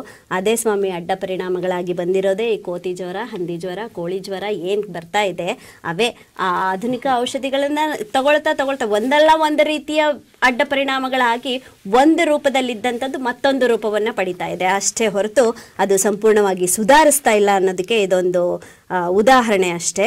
ಹಾಗೆ ನೀವು ಮಾತಾಡ್ತಾ ಒಂದು ಚಲನಚಿತ್ರದ ನಿದರ್ಶನವನ್ನ ಕೊಟ್ರಿ. ಕೊನೆಗೆ ಅವನು ಇಂಗ್ಲಿಷ್ ಮೆಡಿಸನ್ನ ಆಶ್ರಯಿಸ್ತಾನೆ, ಯಾರು ಒಬ್ಬ ಆಯುರ್ವೇದ ಪಂಡಿತ ಅಂತ. ಅದೇ ಇನ್ನೂ ಒಂದು ಮೂವಿ ಇದೆ, ಹುಚ್ಚ ಮೂವಿನಲ್ಲಿ ಆಕ್ಸಿಡೆಂಟ್ ಆಗಿ ಕೋಮಾ ಸ್ಟೇಜ್ಗೆ ಹೋಗಿ ಆ ಇಂಗ್ಲಿಷ್ ಮೆಡಿಸಿನ್ ಅವರು ಕೈ ಚೆಲ್ಲಿ ಕೂತಿರ್ತಾರೆ, ಇವಂದು ಇಷ್ಟೇ ಮುಗೀತು ಅಂತ. ಆ ವ್ಯಕ್ತಿನ ಒಂದು ಆಯುರ್ವೇದಿಕ ಆಶ್ರಮಕ್ಕೆ ತಗೊಂಡು ಬಂದು ಯಾವ ರೀತಿ ಅವನನ್ನ ಚೇತರಿಕೆಯನ್ನು ಮಾಡ್ತಾರೆ ಅನ್ನೋದಕ್ಕೆ ಒಂದು ನಿದರ್ಶನ ಅಂತ ನಾನು ಹೇಳ್ತೀನಿ. ಮತ್ತೆ ಈಗ ಏನಪ್ಪಾ ಅಂದ್ರೆ ಪ್ರಸ್ತುತ ಸಮಾಜದಲ್ಲಿ ಹುಟ್ಟುತ್ತಾ ಇರುವಂತ ಈ ನಮ್ಮ ನೆಕ್ಸ್ಟ್ ಜನರೇಷನ್ ಏನ್ ಬರ್ತಾ ಇದೆ, ಆ ಪೀಳಿಗೆನ ನಾವು ಮೆಡಿಸಿನ್ ಬೇಬೀಸ್ ಅಂತಾನೆ ಕರಿತೀವಿ. ಯಾಕೆಂದ್ರೆ ತಾಯಿ ಗರ್ಭದಲ್ಲಿದ್ದಾಗ್ಲಿಂದಾನೇ ಅವು ಫುಡ್ ಬದಲು ಮೆಡಿಸನ್ ನ ತಿಂದು ಬೆಳೀತಾ ಇರ್ತವೆ.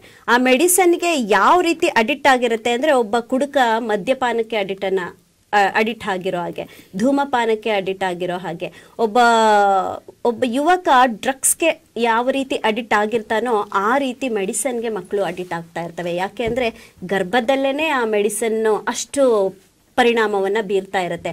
ಆ ರೀತಿ ಅಡಿಕ್ಟ್ ಆಗೋ ಅಂತ ಒಂದು ಸಂದರ್ಭ ಏನ್ ಬರುತ್ತೆ, ಅದನ್ನೇ ಮೇಡಮ್ ಹೇಳಿದ್ದು, ಅದೇ ಅಡ್ಡ ಪರಿಣಾಮ ಅಂತ. ಯಾಕೆ ಅಂದ್ರೆ ಈಗ ಒಂದು ಮಗು ಗರ್ಭಾವಸ್ಥೆಯಲ್ಲಿ ಇದ್ದಾಗ್ಲೇನೆ ಮೆಡಿಸನ್ ಅದು ತಗೊಳ್ತಾ ಜನಿಸುತ್ತೆ. ಜನಿಸಿದ್ಮೇಲೆ ಆ ಮಗು ಒಂಚೂರು ಗೊರ್ರನ್ನಂಗಿಲ್ಲ, ಅಕ್ಷಿ ಅನ್ನಂಗಿಲ್ಲ, ಕುಡ್ದಿದ್ದ ಹಾಲು ಒಂಚೂರು ಆಚೆ ಬರೋ ಆಗಿಲ್ಲ. ಅಷ್ಟಕ್ಕೆ ತಾಯಿಗೂ ಕೂಡ ಭಯ. ಯಾಕೆ ಅಂದ್ರೆ ಏನಾಯ್ತೋ ನನ್ನ ಮಗುಗೆ, ಮೇಡಮ್ ಹೇಳ್ದಂಗೆ ಒಂದೋ ಎರಡೋ ಹಡಿತಾರೆ, ಆ ಮಕ್ಕಳನ್ನ ನೋಡ್ಕೊಳ್ಳೋದು ಜವಾಬ್ದಾರಿ ಅಲ್ವಾ. ಹಾಗಾಗಿ ಮತ್ತೆ ಅವರು ಅದೇ ಒಂದು ಇಂಗ್ಲಿಷ್ ಮೆಡಿಸನ್ನ ಆಶ್ರಯಿಸ್ತಾರೆ.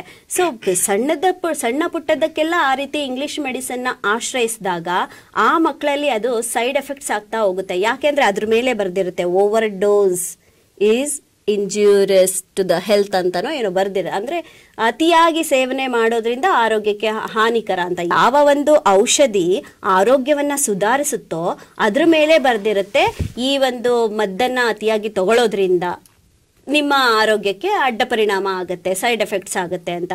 ಯಾವುದೇ ಒಂದು ಮೆಡಿಸನ್ನ ತಗೊಳ್ಳಿ, ಅದ್ರ ಮೇಲೆ ಈ ಒಂದು ವಾಕ್ಯ ಇದ್ದೇ ಇರುತ್ತೆ. ಹೀಗಿರುವಾಗ ತಾನು ಈಗ ಮದ್ಯಪಾನದ ಮೇಲೂ ಕೂಡ ಬರ್ದಿರುತ್ತೆ, ಮದ್ಯಪಾನ ಆರೋಗ್ಯಕ್ಕೆ ಹಾನಿಕರ ಅಂತ. ಹಾಗಿದ್ದು ಕೂಡ ಅದನ್ನ ತಗೊಳ್ತಾ ಆರೋಗ್ಯವನ್ನ ಹೇಗೆ ಹಾಳು ಮಾಡಿಕೊಂಡು ಸಾವಿಗೆ ಶರಣಾಗ್ತಾ ಇದ್ದಾರೋ ಜನ, ಒಂದು ಅಜ್ಞಾನದಲ್ಲಿ ಮುಳುಗಿ. ಅದೇ ರೀತಿ ಈ ಆಧುನಿಕ ಔಷಧಿಗಳು ಏನಿದೆ, ಇದು ತಮ್ಮಲ್ಲಿ ಆರೋಗ್ಯವನ್ನ ಸುಧಾರಿಸುವಂತಹ ಅಂಶಗಳನ್ನ ಇಟ್ಕೊಂಡಿದೀವಿ ಅಂತ ಅದು ಜನರಿಗೆ ಸಹಕಾರಿಯಾಗಿ ಸಹಾಯ ಹಸ್ತವನ್ನ ಚಾಚ್ತಾ ಇದ್ದೀನಿ ಅಂತ ಅದು ತನ್ನ ಪಾತ್ರವನ್ನ ನಿರ್ವಹಿಸ್ತಾ ಇರುತ್ತೆ. ಆದ್ರೆ ತನ್ನೊಳಗೆ ತಾನು ಯಾರು ಸೇವಿಸ್ತಾ ಇರ್ತಾರೋ ಅವರನ್ನ ನಿಧಾನ ಗತಿಯಲ್ಲಿ ಕ್ಷೀಣಿಸುವಂತ ಗತಿಗೆ ಕರ್ಕೊಂಡು ಬರ್ತಾ ಇರುತ್ತೆ. ಅದನ್ನೇ ಮೇಡಮ್ ಹೇಳಿದ್ದು ಸ್ಲೋ ಪಾಯ್ಸನ್ ಅಂತ. ಯಾವುದೇ ಮೆಡಿಸಿನ್ ಆಗ್ಲಿ ಅದರಲ್ಲಿ ಪಾಯ್ಸನ್ ಅಂಶ ಇದ್ದೇ ಇರುತ್ತೆ. ನಮ್ಮ ಆರೋಗ್ಯವನ್ನ ಅದು ಸುಧಾರಣೆ ಮಾಡುವಂತ ಕೆಲಸ ಆಗ್ತಾ ಇದ್ರು ಕೂಡ ಹಿಮ್ಮುಖವಾಗಿ ಅಡ್ಡ ಪರಿಣಾಮ ಅಂತ ಏನ್ ಹೇಳ್ತೀವಿ, ಅಡ್ಡ ಪರಿಣಾಮದ ರೀತಿಯಲ್ಲಿ ಆರೋಗ್ಯವನ್ನ ಕ್ಷೀಣಿಸ್ತಾ ಇರುತ್ತೆ. ಇಲ್ಲ ಮತ್ತೊಂದು ಅನಾರೋಗ್ಯದ ಮತ್ತೊಂದು ರೂಪವನ್ನ ಅದು ಉಡುಗೊರೆಯಾಗಿ ಕೊಡ್ತಾ ಹೋಗುತ್ತೆ. ಹಾಗಾಗಿ ಈ ಆಧುನಿಕ ಔಷಧಿಗಳು ಆರೋಗ್ಯವನ್ನ ಸುಧಾರಿಸ್ತಾ ಇದೆ ಅನ್ನೋದಕ್ಕಿಂತಲೂ ಹೆಚ್ಚಾಗಿ ಅದು ಅಡ್ಡ ಪರಿಣಾಮಗಳನ್ನೇ ಉಂಟು ಮಾಡ್ತಾ ಇದೆ ಅನ್ನೋದು ನನ್ನ ಒಂದು ವಾದ ಸರ್. ಅವರು ಒಳ್ಳೆ ಅಂಶಗಳನ್ನು ಹೇಳಿದ್ರು. ಒಂದು ಮೆಡಿಸಿನ್ ಕೊಟ್ಟಂತ ಸಂದರ್ಭದಲ್ಲಿ ಇನ್ನೊಂದು ಕಾಯಿಲೆ ಬರುತ್ತದೆ. ನಮ್ಮ ಒಬ್ಬ ಸ್ನೇಹಿತಗಾದಂಥ ಒಂದು ಘಟನೆ, ಅವ್ರ ಕೈ ಕಾಲುಗಳು ಮೂಳೆಗಳು ನೋವು ಬರ್ತಕ್ಕಂಥವು ಎಲ್ಲ ಇತ್ತು. ಅಲ್ಲಿ ಏನು ಮಾಡಿದ್ರೆ ಕ್ಯಾಲ್ಸಿಯಂ ಕಡಿಮೆ ಇದೆ ಅಂತ ಕ್ಯಾಲ್ಸಿಯಂ ಟ್ಯಾಬ್ಲೆಟ್ ಓವರ್ ಡೋಸ್ ತಗೊಂಡವನು, ನಾನು ಚೆನ್ನಾಗಾಗಬೇಕು ಅಂತ. ಆಟೋಮೆಟಿಕ್ಲಿ ಏನಾಯ್ತು, ಅದು ಕಿಡ್ನಿಗೆ ಡ್ಯಾಮೇಜ್ ಆಯಿತು. ಅಲ್ಲೇ ಟೆಸ್ಟ್ ಮಾಡಿಸಿದಾಗ ಏನಾಯ್ತು, ಕ್ಯಾಲ್ಸಿಯಂ ಇನ್ಕ್ರೀಸ್ ಆಗಿದ್ದಕ್ಕೆ ಅಲ್ಲಿ ಸ್ಟೋನ್ಗಳು ಫಾರ್ಮೇಷನ್ ಆಗಿದ್ದಾವೆ ಅಂತ. ಯಾವುದೋ ಒಂದು ಮೆಡಿಸಿನ್ ಇನ್ನೊಂದು ರೋಗಕ್ಕೆ ಹೆಂಗೆ ದಾರಿ ಮಾಡಿ ಕೊಡುತ್ತೆ ಅನ್ನೋದಕ್ಕೆ. ಈಗ BP ಶುಗರ್ ಅಷ್ಟೇ, ಅವು ಜಾಯಿಂಟ್ ರೋಗಗಳು ಅಂತ ಕರಿತೀವಿ. ಆಮೇಲೆ ಇದು ಎಲ್ಲ ಹೊರತಾಗಿ ಅವ್ರಿಗೆ ಕೆಲವೊಂದು ಆಯುರ್ವೇದಿಕ್ಕನ್ನು ಬಳಸಿದರೆ ಯಾವ ರೀತಿ ನಾವು ಸದೃಢತೆಯನ್ನು ಉಳಿಸ್ಕೋಬಹುದು, ಅಥವಾ ಇಂಗ್ಲಿಷ್ ಮೆಡಿಸಿನ್ಗಳು ಯಾವ ರೀತಿ ದುಷ್ಪರಿಣಾಮವನ್ನು ಬೀರ್ತವೆ ಅನ್ನೋದಕ್ಕೆ ಉದಾಹರಣೆಗಳನ್ನು ಕೊಟ್ಟರು. ಇದಕ್ಕೆ ಗಂಗಾ ಮೇಡಮ್ ನೀವೇನು ಹೇಳ್ತೀರಿ? ಸರ್, ಈಗ ಮೇಡಮ್ ಅವ್ರು ಹೇಳ್ತಾ ಇದ್ರು ಮನುಷ್ಯನ ಆಯುಷ್ಯ ಕಡಿಮೆ ಆಗ್ತಾ ಇದೆ ಅಂತ ಸರ್ ಹೇಳಿದ್ರು. ಅದು ತಪ್ಪು. ಆಯುಷ್ಯ ಕಡಿಮೆ ಆಗ್ತಾ ಇದೆ ಅಂದ್ರೆ ದೀರ್ಘಾಯುಷ್ಯ ಕಡಿಮೆ ಆಗ್ತಿದೆ, ಹೆಚ್ಚಾಗ್ತಾ ಇಲ್ಲ. ಅದಕ್ಕೆ ಕಾರಣ ಆಧುನಿಕ ಒಂದು ಔಷಧಿಗಳು ಅಂತ ಮೇಡಮ್ ನೀವು ಅದನ್ನ ಶಾಶ್ವತ ಅಂತ ಬಳಸಿದ್ರೆ ಸರ್ ವಿಚಾರಕ್ಕೆ ಬರ್ತೀನಿ. ದೀರ್ಘಾಯುಷ್ಯ ಆಧುನಿಕ ಒಂದು ಔಷಧಿಗಳಿಂದ ಮಾತ್ರ ಸಾಧ್ಯ ಅಂತ ಹೇಳ್ತಾರೆ, ಅದು ತಪ್ಪು. ಅದರಿಂದ ಬರ್ತಾ ಇಲ್ಲ. ಆಧುನಿಕ ಔಷಧಿಗಳನ್ನ ಅತಿಯಾಗಿ ಹೆಚ್ಚು ಬಳಸೋದ್ರಿಂದ ಅವರು ಆಯುಷ್ಯ ಕಡಿಮೆ ಆಗ್ತಿದೆ ಅಂತ ಮೇಡಮ್ ಅವರ ಒಂದು ವಾದ. ಜೀವಿತಾವಧಿ ಹೆಚ್ಚಿಸಲು ಆಧುನಿಕ ಔಷಧಿಗಳು ಸಹಕಾರಿ ಅಂತ ಹೇಳಿದ್ರಲ್ಲ, ಅದು ತಪ್ಪು ಅಂತ. ಅದನ್ನೇ ನಾನು ಇಲ್ಲಿ ಬರ್ತಾ ಇದ್ದೀನಿ. ಆಧುನಿಕ ಔಷಧಿಗಳನ್ನ ಬಳಸೋದ್ರಿಂದ ಮನುಷ್ಯನ ಒಂದು ದೀರ್ಘಾಯುಷ್ಯ ಕಡಿಮೆ ಆಗುತ್ತೆ ಅನ್ನೋದು, ಹೆಚ್ಚಾಗುತ್ತೆ ಅನ್ನೋದು ಅಂತಲ್ಲ, ಕಡಿಮೆ ಆಗುತ್ತೆ ಅನ್ನೋದು ಮೇಡಮ್ ಅವರ ವಾದ ತಪ್ಪು. ಯಾಕೆ ಅಂತಂದ್ರೆ ಆಗುತ್ತೆ ಅಂತ ಹೇಳಿಲ್ಲ, ಆ ವಾಕ್ಯ ತಪ್ಪು ಅಂತ ಹೇಳಿದೆ. ಅದೇ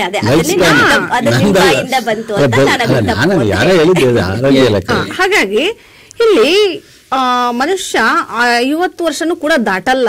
ಅನೇಕ ಒಂದು ಸಾವುಗಳನ್ನ ನಾವು ನೋಡ್ತಾ ಇದ್ದೀವಿ. ಇದಕ್ಕೆ ಕಾರಣ ಆಧುನಿಕ ಔಷಧಿಗಳು ಅನ್ನೋದನ್ನ ಹೇಳ್ತಾ ಹೋದ್ರು ಮೇಡಮ್ ಅವರು. ಆದ್ರೆ ನನ್ನ ಪ್ರಕಾರ ಇರುತ್ತೆ, ಆಧುನಿಕ ಔಷಧಿಗಳಿಂದಲೇ ಅಡ್ಡ ಪರಿಣಾಮ ಅನ್ನೋದು ಜನರ ಮನಸ್ಥಿತಿನೇ, ಅವರ ಯೋಚನಾ ಶಕ್ತಿನೇ ಹೊರ್ತು, ವಿವೇಚನಾ ಶಕ್ತಿನೇ ಹೊರ್ತು ಇತ್ತೀಚಿನ ಯುವಕರು ಎಲ್ಲಾರು ನೋಡ್ರಿ ಗುಟ್ಕಗಳು ದಾರಿ ಉದ್ದಕ್ಕೂ ಚೆಲ್ಲಿರ್ತಾರೆ. ಸಣ್ಣ ಸಣ್ಣ ಮಕ್ಕಳು ವೀಕೆಂಡ್ ಅಂತೇಳಿ, ಮಂತ್ ಎಂಡ್ ಅಂತೇಳಿ ಯಾವಾಗ ನೋಡಿದ್ರು ಧೂಮಪಾನಗಳನ್ನ, ಮದ್ಯಪಾನಗಳನ್ನ. ಅಲ್ಲಿ ಹಾಸ್ಟೆಲ್ ಮುಂದೆ ನಮ್ಮ ಮನೆ ಮುಂದೆ ಒಂದು SC/ST ಹಾಸ್ಟೆಲ್ ಇದೆ. ಆ ಹಾಸ್ಟೆಲ್ ಮುಂದೆ ಸಣ್ಣ ಸಣ್ಣ ಹುಡುಗರು ಮೀಸೆ ಕೂಡ ಬಂದಿಲ್ಲ, ಸ್ಮೋಕ್ ಮಾಡ್ತಾ ನಿಂತಿರ್ತಾರೆ. ಇಂತಹವುಗಳಿಂದ ಆಮೇಲೆ ಇತ್ತೀಚಿನ ಒಂದು ಶ್ರಮ ಪಡುವಂತಹ ಶಕ್ತಿ ಕೂಡ ಕಡಿಮೆ ಆಗಿದೆ. ಬರೀ ದುಶ್ಚಟಗಳನ್ನ ಬಳಕೆ ಮಾಡಿ, ದುಶ್ಚಟಗಳೇ ಹೆಚ್ಚಾಗಿರೋದ್ರಿಂದ ಇಂದಿನ ಸಾವಿನ ಪ್ರಮಾಣ ಜಾಸ್ತಿ ಆಗಿದೆ ಚಿಕ್ಕ ವಯಸ್ಸಿಗೆ ಹೊರತು ಇದು ಔಷಧಿಗಳಿಂದ ಅಲ್ಲ ಅನ್ನೋದು ನನ್ನ ಒಂದು ವಾದ. ಇನ್ನು ಎರಡನೇ ಅಂಶಕ್ಕೆ ಬಂದಾಗ, ಮೆಡಿಸಿನ್ಗಳ ಸಂಖ್ಯೆ ಜಾಸ್ತಿ ಇದೆ. 5 ಅಂಗಡಿ ಇದ್ರೆ ಮೇಡಮ್ ಅವರು ಆಹಾರದ ಒಂದು ಕಿರಾಣಿ ಅಂಗಡಿಗಳ ಸಂಖ್ಯೆ 2 ಇದಾವೆ ಅಂತಂದ್ರು. ಅಂದ್ರೆ ಇಲ್ಲಿ ಒಂದ್ ಮೇಲ್ನೋಟಕ್ಕೆ ಇಲ್ಲೇ ಕಾಣಿಸ್ಬಿಡುತ್ತೆ. ಅಂದ್ರೆ ಇತ್ತೀಚೆಗೆ ನಾವು ಜನಸಂಖ್ಯೆಗೆ ಅನುಗುಣವಾಗಿ ಬೆಳೆಯುವಂತ ಆಹಾರದಲ್ಲಿ ಪೌಷ್ಟಿಕಾಂಶದ ಕೊರತೆ ಕಡಿಮೆ ಇರೋದ್ರಿಂದ ಇಲ್ಲಿ ನಾವು ಅದರಲ್ಲಿ ವಿಟಮಿನ್ B, ವಿಟಮಿನ್ C ಅಂತ ಟ್ಯಾಬ್ಲೆಟ್ಸ್ ಗಳನ್ನ ಹಾಕಿ ಜನತೆಗೆ ಅದರ ಮೊರೆಯಿಂದ ಪಡ್ಕೊಳ್ತಾ ಇರುತ್ತೆ. ಯಾಕಂದ್ರೆ ಆಹಾರದಲ್ಲಿ ಸಿಗದೇ ಇರೋದನ್ನ ನಾವು ಆಧುನಿಕ ಮೆಡಿಸಿನ್ ಮುಖಾಂತರ ಪಡ್ಕೊಂಡು ಮನುಷ್ಯನ ಆರೋಗ್ಯ ಹೆಚ್ಚಿಸ್ಕೊಳ್ತಾ ಇದ್ದಾನೆ ಅನ್ನೋದು ಒಂದು. ಇನ್ನು ಮೂರನೇದಾಗಿ ಹೇಳೋದಾದ್ರೆ, ಮೇಡಮ್ ಅವರು ಹೇಳ್ತಾ ಹೋದ್ರೆ ಅಪಘಾತಗಳು ಆಗ್ತಾಗ ಆಯುರ್ವೇದಿಕ್ ಒಂದು ಕೆಲಸ ಮಾಡಿರಬಹುದು ಅನ್ನೋ ಅಂಶ. ಇತ್ತೀಚೆಗೆ ಜನಸಂಖ್ಯೆ ದಾರಿ ಉದ್ದಕ್ಕೂ ದಿವಸ ಅದೆಷ್ಟು ಅಪಘಾತಗಳಾಗ್ತವೋ ಅದನ್ನ ಊಹಿಸ್ಕೊಳ್ಳೋಕ್ಕೂ ಕೂಡ ಆಗಲ್ಲ. ಅಷ್ಟು ಒಂದು ಅಪಘಾತಗಳನ್ನ ಆಗೋದನ್ನ ನಾವು ನೋಡ್ತಾ ಇದೀವಿ. ಅಲ್ಲ ರೀ, ದಾರಿಯಲ್ಲಿ ಹೋಗ್ಬೇಕಾದ್ರೆ ಕೈಯೋ ಕಾಲೋ ಮುರಿದ್ರೆ ಆ ಆಯುರ್ವೇದಿಕ್ ಬಂದು ಆ ಎಲೆ ತಂದು ಅದು ಹಾಕಿ ಅದು ಸರಿ ಹೋಗೋದ್ರೊಳಗೆ ಅವನ ಮನುಷ್ಯನ ಒಂದು ಮನಸ್ಥಿತಿ ಏನಾಗಿರೋಣ, ನೋವು ತಡ್ಕೊಳ್ಳೋ ಶಕ್ತಿ ಏನಾಗಿರೋಣ ಅಲ್ವಾ, ಅಂಗವೈಕಲ್ಯವನ್ನ ಅತಿ ಬೇಗವಾಗಿ ಫಿಕ್ಸ್ ಮಾಡಬೇಕು ಅಥವಾ ಟ್ರೀಟ್ಮೆಂಟ್ ಕೊಡಬೇಕು ಅಂದ್ರೆ ಅತಿ 3 ದಿವಸದಲ್ಲಿ ಅತಿ ಬೇಗ ಎದ್ದು ಓಡಾಡುವಂತ ಒಂದು ಆಧುನಿಕ ತಂತ್ರಜ್ಞಾನದ ಔಷಧಿಗಳಿದಾವೆ. ಕಾಲು ಫಿಕ್ಸ್ ಮಾಡಿದ್ರೆ ಬರೀ ಫಿಕ್ಸ್ ಮಾಡಿದ್ರೆ ಬರಲ್ಲ, ಅದಕ್ಕೆ ಟ್ಯಾಬ್ಲೆಟ್ಸ್ಗಳು ಅತ್ಯಂತ ಕೆಲಸವನ್ನ ಮಾಡುವಂಥದ್ದನ್ನ ನೋಡ್ತೀವಿ. ಅಂದಾಗ ಇತ್ತೀಚಿನ ಕಾಲದ ಅಪಘಾತಗಳಿಗೆ ಹೆಚ್ಚಿನ ಸಂಖ್ಯೆಯಲ್ಲಿ ಆಗೋದ್ರಿಂದ ಅದನ್ನು ಅತಿ ವೇಗವಾಗಿ ಮನುಷ್ಯ ಗುಣಮುಖ ಆಗಲು ಆಧುನಿಕ ಔಷಧಿಗಳಿಂದ ಮಾತ್ರ ಸಾಧ್ಯ ಹೊರತು ಆಯುರ್ವೇದಿಕ್ಗಳಿಂದ ಅಲ್ಲ ಅನ್ನೋದು ನನ್ನ ಒಂದು ಅಂಶವಾಗಿರ್ತದೆ. ಹಾಗಾಗಿ ಆಧುನಿಕ ಒಂದು ಮೆಡಿಸಿನ್ ಇತ್ತೀಚಿನ ಜನಸಂಖ್ಯೆಯನ್ನ ಒಂದು ಧೈರ್ಯವನ್ನ ನೀಡುತ್ತೆ, ಒಂದು ಆತ್ಮವಿಶ್ವಾಸವನ್ನ ನೀಡುತ್ತೆ. ಅದಕ್ಕೆ ಈ ಜನ ಏನು ಹೆದರದೇ ಇಲ್ಲ. ಯಾಕಂದ್ರೆ ಎಲ್ಲರಿಗೂ ಕೂಡ ಪರಿಹಾರ ಇದೆ ಆಧುನಿಕ ಔಷಧಿಯಲ್ಲೇನೋ ಅಂಶ. ಹಾಗಾಗಿ ಆಧುನಿಕ ಔಷಧಿ ಇಂಥ ಒಂದು ವಿಷಯಕ್ಕಿಲ್ಲ ಅನ್ನಂಗಿಲ್ಲ ಕಣ್ರಿ, ಎಲ್ಲ ವಿಷಯದಾಗೂ ಕೂಡ ಬರ್ತವೆ. ಯಾಕಂದ್ರೆ ಚಿಕ್ಕ ಮಕ್ಕಳಿಂದ ಕೂಡ ಹೃದಯಘಾತ ಆಗ್ತಾ ಇದಾವೆ. ಒಂದು ಹೃದಯಘಾತವನ್ನ ಅಂದ್ರೆ ಇಡೀ ಹೃದಯವನ್ನೇ ತೆಗೆದು ನಾವು ನೋಡ್ತಾ ಇದ್ದೀವಿ. 0 ಟ್ರಾಫಿಕ್ ಅಲ್ಲಿ ಹಂಗೆ ಒಂದು ದೇಶದಿಂದ ಇನ್ನೊಂದು ದೇಶಕ್ಕೆ, ಒಂದು ರಾಜ್ಯದಿಂದ ಇನ್ನೊಂದು ರಾಜ್ಯಕ್ಕೆ, ಜಿಲ್ಲೆಯಿಂದ ಜಿಲ್ಲೆಗೆ ರವಾನಿಸೋದನ್ನ ಅಂಶಗಳನ್ನ ನಾವು ನೋಡ್ತಾ ಇದೀವಿ. ಹೃದಯವನ್ನೇ ಇಷ್ಟು ಫಾಸ್ಟ್ ಆಗಿ ರವಾನಿಸ್ಬೇಕಂದ್ರೆ ಯಾವುದ್ರ ಮುಖಾಂತರವಾಗಿ ಆಯುರ್ವೇದಿಕ್ ತಂದು ಅವನು ಆ ಬಾಡಿಯನ್ನ ಶೇಪ್ ಮಾಡೋವರೆಗೂ ಮಗು ಇರುತ್ತಾ, ವ್ಯಕ್ತಿ ಇರುತ್ತ ಅಂದ್ರೆ ಇತ್ತೀಚಿನ ಹೃದಯಘಾತದ ಸಂಖ್ಯೆ ಹೆಚ್ಚಾಗ್ತಾ ಹೋಗ್ತಾ ಇದೆ. ಈ ಒಂದು ಅಂಗವನ್ನ ಫಿಕ್ಸ್ ಮಾಡಬೇಕು ಅಂತಂದ್ರೆ ತಂತ್ರಜ್ಞಾನಗಳ ಅವಶ್ಯಕ. ತಂತ್ರಜ್ಞಾನಗಳ ಜೊತೆಗೆ ಅದಕ್ಕೆ ಅತಿ ವೇಗವಾಗಿ ಗುಣಮುಖ ಆಗಲು ಔಷಧಿಗಳೇ ಕಾರಣ. ಇಂದು ಇಷ್ಟೋ ಹೃದಯಘಾತಗಳು ಪ್ರತಿದಿನ ಪ್ರತಿಕ್ಷಣ ಆಗ್ತಾ ಇದೆ ಅಂತಂದ್ರೆ ಅದಕ್ಕೆ ಮೆಡಿಸಿನ್ ಅಲ್ಲ, ಆ ಮನುಷ್ಯನ ಒತ್ತಡದ ಜೀವನ, ಮತ್ತೆ ಬರ್ತೀನಿ. ಓಕೆ, ಅವರು 0 ಟ್ರಾಫಿಕ್ ಬಗ್ಗೆ ಹೇಳ್ತಾ ಇದ್ರು. ಮತ್ತೆ ಅಂಗಾಂಗಗಳ ಕಸಿ ಮಾಡುವಿಕೆ ಬಗ್ಗೆ ಇವತ್ತಿನ ಸಂದರ್ಭದಲ್ಲಿ ಕಣ್ಣಿಲ್ಲ ಅಂತಂದ್ರೆ ಕಣ್ಣನ್ನು ತೆಗೆದುಬಿಟ್ಟು ಹಾಕುತ್ತೆ ನಮ್ಮ ಆಧುನಿಕ ಔಷಧಿ. ಮತ್ತೆ ಅದಕ್ಕೆ ಸಂಬಂಧಪಟ್ಟಂತ ಒಂದು ಟ್ರೀಟ್ಮೆಂಟ್ ಅನ್ನು, ಒಂದು ಇಂಜೆಕ್ಷನ್ ಕೊಟ್ಟರೆ ಸಾಕು, ಒಂದು 24 hours ಪೇನ್ ಬರಲ್ಲ. ಇದು ನಿಮ್ಮ ಆಯುರ್ವೇದಿಕ್ ಅಲ್ಲಿ ಇದೆಯಾ? ಹಂಗಾಗಿ ಆರೋಗ್ಯವನ್ನು ಬೇಗ ಸುಧಾರಿಸುತ್ತೆ. ಈಗ ಹಾರ್ಟ್ ಸರ್ಜರಿ ಇರ್ಬೋದು ಅಥವಾ ಲಿವರ್ ರಿಪ್ಲೇಸ್ಮೆಂಟ್ ಇರ್ಬೋದು, ಹಿಂಗೆ ಮೆದುಳು ಸಹ ಇವತ್ತಿನ ಸಂದರ್ಭದಲ್ಲಿ ರಿಪ್ಲೇಸ್ಮೆಂಟ್ ಆಗ್ತಾ ಇದೆ. ಬರೀ ಅಂಗಾಂಗಗಳ ಎಲ್ಲ ಆಂತರಿಕವಾಗಿರ್ಬೋದು ಮತ್ತೆ ಕೈ ಕಾಲುಗಳು ಎಲ್ಲ ಆಗ್ತಾ ಇದಾವೆ. ಮತ್ತೆ ಏರ್ ರೂಟುಗಳು ಸಹ ಆಗ್ತಾ ಇದಾವೆ. ಇದೆಲ್ಲ ಒಂದು ಆಧುನಿಕ ಔಷಧಿ ಮತ್ತೆ ಅಲ್ಲೇ ಟ್ರೀಟ್ಮೆಂಟ್ ಇಂದ ಮಾತ್ರ ಸಾಧ್ಯ ಅಂತ. ಮತ್ತೆ ಲೈಫ್ ಸ್ಪ್ಯಾನ್ ಬಗ್ಗೆ ಹೇಳ್ತಾ ಇದ್ರು ಅವರು, ಇನ್ಕ್ರೀಸ್ ಆಗಿದೆ ಅಂತ. ನೋಡಿ, ಹಿಂದಿನ ಕಾಲದಲ್ಲಿ ಆಧುನಿಕ ಒಂದು ಔಷಧಿ ಇರ್ಲಿಲ್ಲ ಅನ್ಪೂರ್ಣ ಮೇಡಮ್. ಅವೆಲ್ಲ ಋಷಿ ಮುನಿಗಳು ಇದ್ರು ನಮ್ಮಲ್ಲಿ. ಎಲ್ಲ ಕಾಡಲ್ಲಿ ಸುತ್ತಿ ಬಳಸಿ ಔಷಧಿಗಳನ್ನ ತರ್ತಾ ಇದ್ರು. ಬರೀ ಒಂದು ಯಾವ್ದೋ ಒಂದು ಸೊಪ್ಪನ್ನ ಅವ್ರು ನೋಡಿ ಬರೀ ರಸ ಹಿಂಡಿ ಬಿಟ್ರೆ ಸಾಕು, ರಕ್ತ ಮೂಗ್ಸೋರ ನಿಲ್ತಕ್ಕಂಥದ್ದು ಅಥವಾ ಜ್ವರ ಕಡಿಮೆ ಆಗ್ತಕ್ಕಂಥದ್ದು. ಯಾವ್ದೋ ಒಂದು ಎಲೆ ಹಣಿಗೆ ಹಾಕ್ಬಿಟ್ರೆ ಸಾಕು, ಒಂದು ಅರ್ಧ ಗಂಟೆಯಲ್ಲಿ ಜ್ವರ ಇಳಿದು ಹೋಗೋದು. ಅಂತ ಒಂದು ಅದ್ಭುತ ಶಕ್ತಿ ಆಯುರ್ವೇದಿಕ್ ಅಲ್ಲಿ ಇತ್ತು. ನಮ್ಮ ಋಷಿ ಮುನಿಗಳು ಇಂತಹ ಆಹಾರ ಪದ್ಧತಿ ಮತ್ತು ಜೈವಿಕ ಕ್ರಮವನ್ನು ಅನುಸರಿಸಿ 100-150 ವರ್ಷ ಬಾಳಿದ್ದು ಉಂಟಿದೆ. ಇವತ್ತು ನಾವು ಅದನ್ನು ಇಮ್ಯಾಜಿನ್ ಮಾಡ್ಕೊಳಕ್ಕಾಗಲ್ಲ, ಆ ಒಂದು ವಯೋಮಿತಿಯನ್ನ. ಈ ಒಂದು ಗಂಗಾ ಮೇಡಮ್ ಅವರ ಒಂದು ವಾದಕ್ಕೆ ನಿಮ್ಮ ಪ್ರತಿವಾದ ಏನು? ಸರ್ ನೋಡಿ ಸರ್, ಈಗ ನಮಗೆ ಈಗ ಪ್ರಚಲಿತವಾಗಿರುವಂಥದ್ದು ಒಂದು ಪದ್ಧತಿ, ವೈದ್ಯ ಪದ್ಧತಿಗಳಲ್ಲಿ ಎರಡೇ ಮೇನ್. ಈಗ ರೀಸೆಂಟಾಗಿ ಪ್ರಚಲಿತ ಇರೋದು ಒಂದು ಹೋಮಿಯೋಪತಿ, ಇನ್ನೊಂದು ಆಲೋಪತಿ. ಈಗ ಈ ಹೋಮಿಯೋಪತಿ ಇದೆಯಲ್ಲ, ಪ್ಯೂರ್ಲಿ ನೈಸರ್ಗಿಕವಾಗಿ ಪ್ರಾಡಕ್ಟಿಂದ ಮಾಡಿರುವಂತಹ ಒಂದು ಮೆಡಿಸಿನ್ ಇರುತ್ತೆ. ಇನ್ನು ಆಲೋಪತಿ ರಾಸಾಯನಿಕ ವಸ್ತುಗಳು, ಮ್ಯಾನ್ ಮೇಡ್ ಕೆಮಿಕಲ್ಸ್, ಸಂಶ್ಲೇಷಿತ ರಾಸಾಯನಿಕ ವಸ್ತುಗಳಿಂದ ಮಾಡಿರುವಂತಹ ಮೆಡಿಸನ್ನೇ ಅದು. ನಾವು ಒಪ್ಕೊಂಡ್ಲೇಬೇಕು. ಆ ಮ್ಯಾನ್ ಮೇಡ್ ಅಂದ ತಕ್ಷಣನೇ ಆರ್ಟಿಫಿಷಿಯಲ್ಗೆ ಹೋಗ್ಬಿಡ್ತೀವಿ. ನೈಸರ್ಗಿಕ ಅಂದರೆ ಅದು ನ್ಯಾಚುರಲಿಟಿನೇ ಅದನ್ನು. ಈಗ ಸರ್ ಹೇಳಿದಂಗೆ ನೀವು ಈಗ ವಾದ ಮಾಡ್ತಾ ಇರೋಂಗೆ ಲೈಫ್ ಸ್ಪ್ಯಾನ್ ಅಂತ ಹೇಳ್ತಾ ಇದ್ದೀರಾ. ನೋಡಿ, ಹಳೆ ಕಾಲದಲ್ಲೂ ಕೂಡ 100 ವರ್ಷನೂ ಬದುಕ್ತಾ ಇದ್ರು, 110 ವರ್ಷನೂ ಬದುಕ್ತಾ ಇದ್ರು. ಆಗಿನ ಲೈಫ್ ಸ್ಟೈಲ್ ಹಂಗಿತ್ತು, ಅಲ್ಲಿನ ಆಹಾರ ಪದ್ಧತಿ ಹಂಗಿತ್ತು ಅಷ್ಟೇ.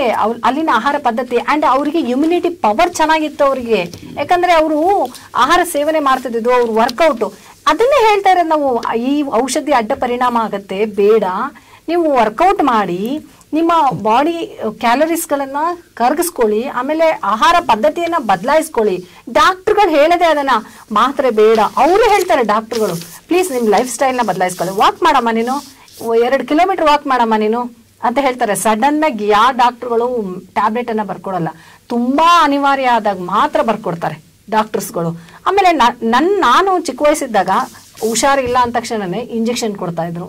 ಬಟ್ ಈಗ ಇಂಜೆಕ್ಷನ್ ಕೊಡೋದಿಲ್ಲ. ನೀವು ಯಾವ ಡಾಕ್ಟರ್ ಹತ್ರ ಹೋಗ್ರಿ, ಸಡನ್ ಆಗಿ ಯಾವ ಡಾಕ್ಟರ್ಗಳು ಇಂಜೆಕ್ಷನ್ ಕೊಡಲ್ಲ.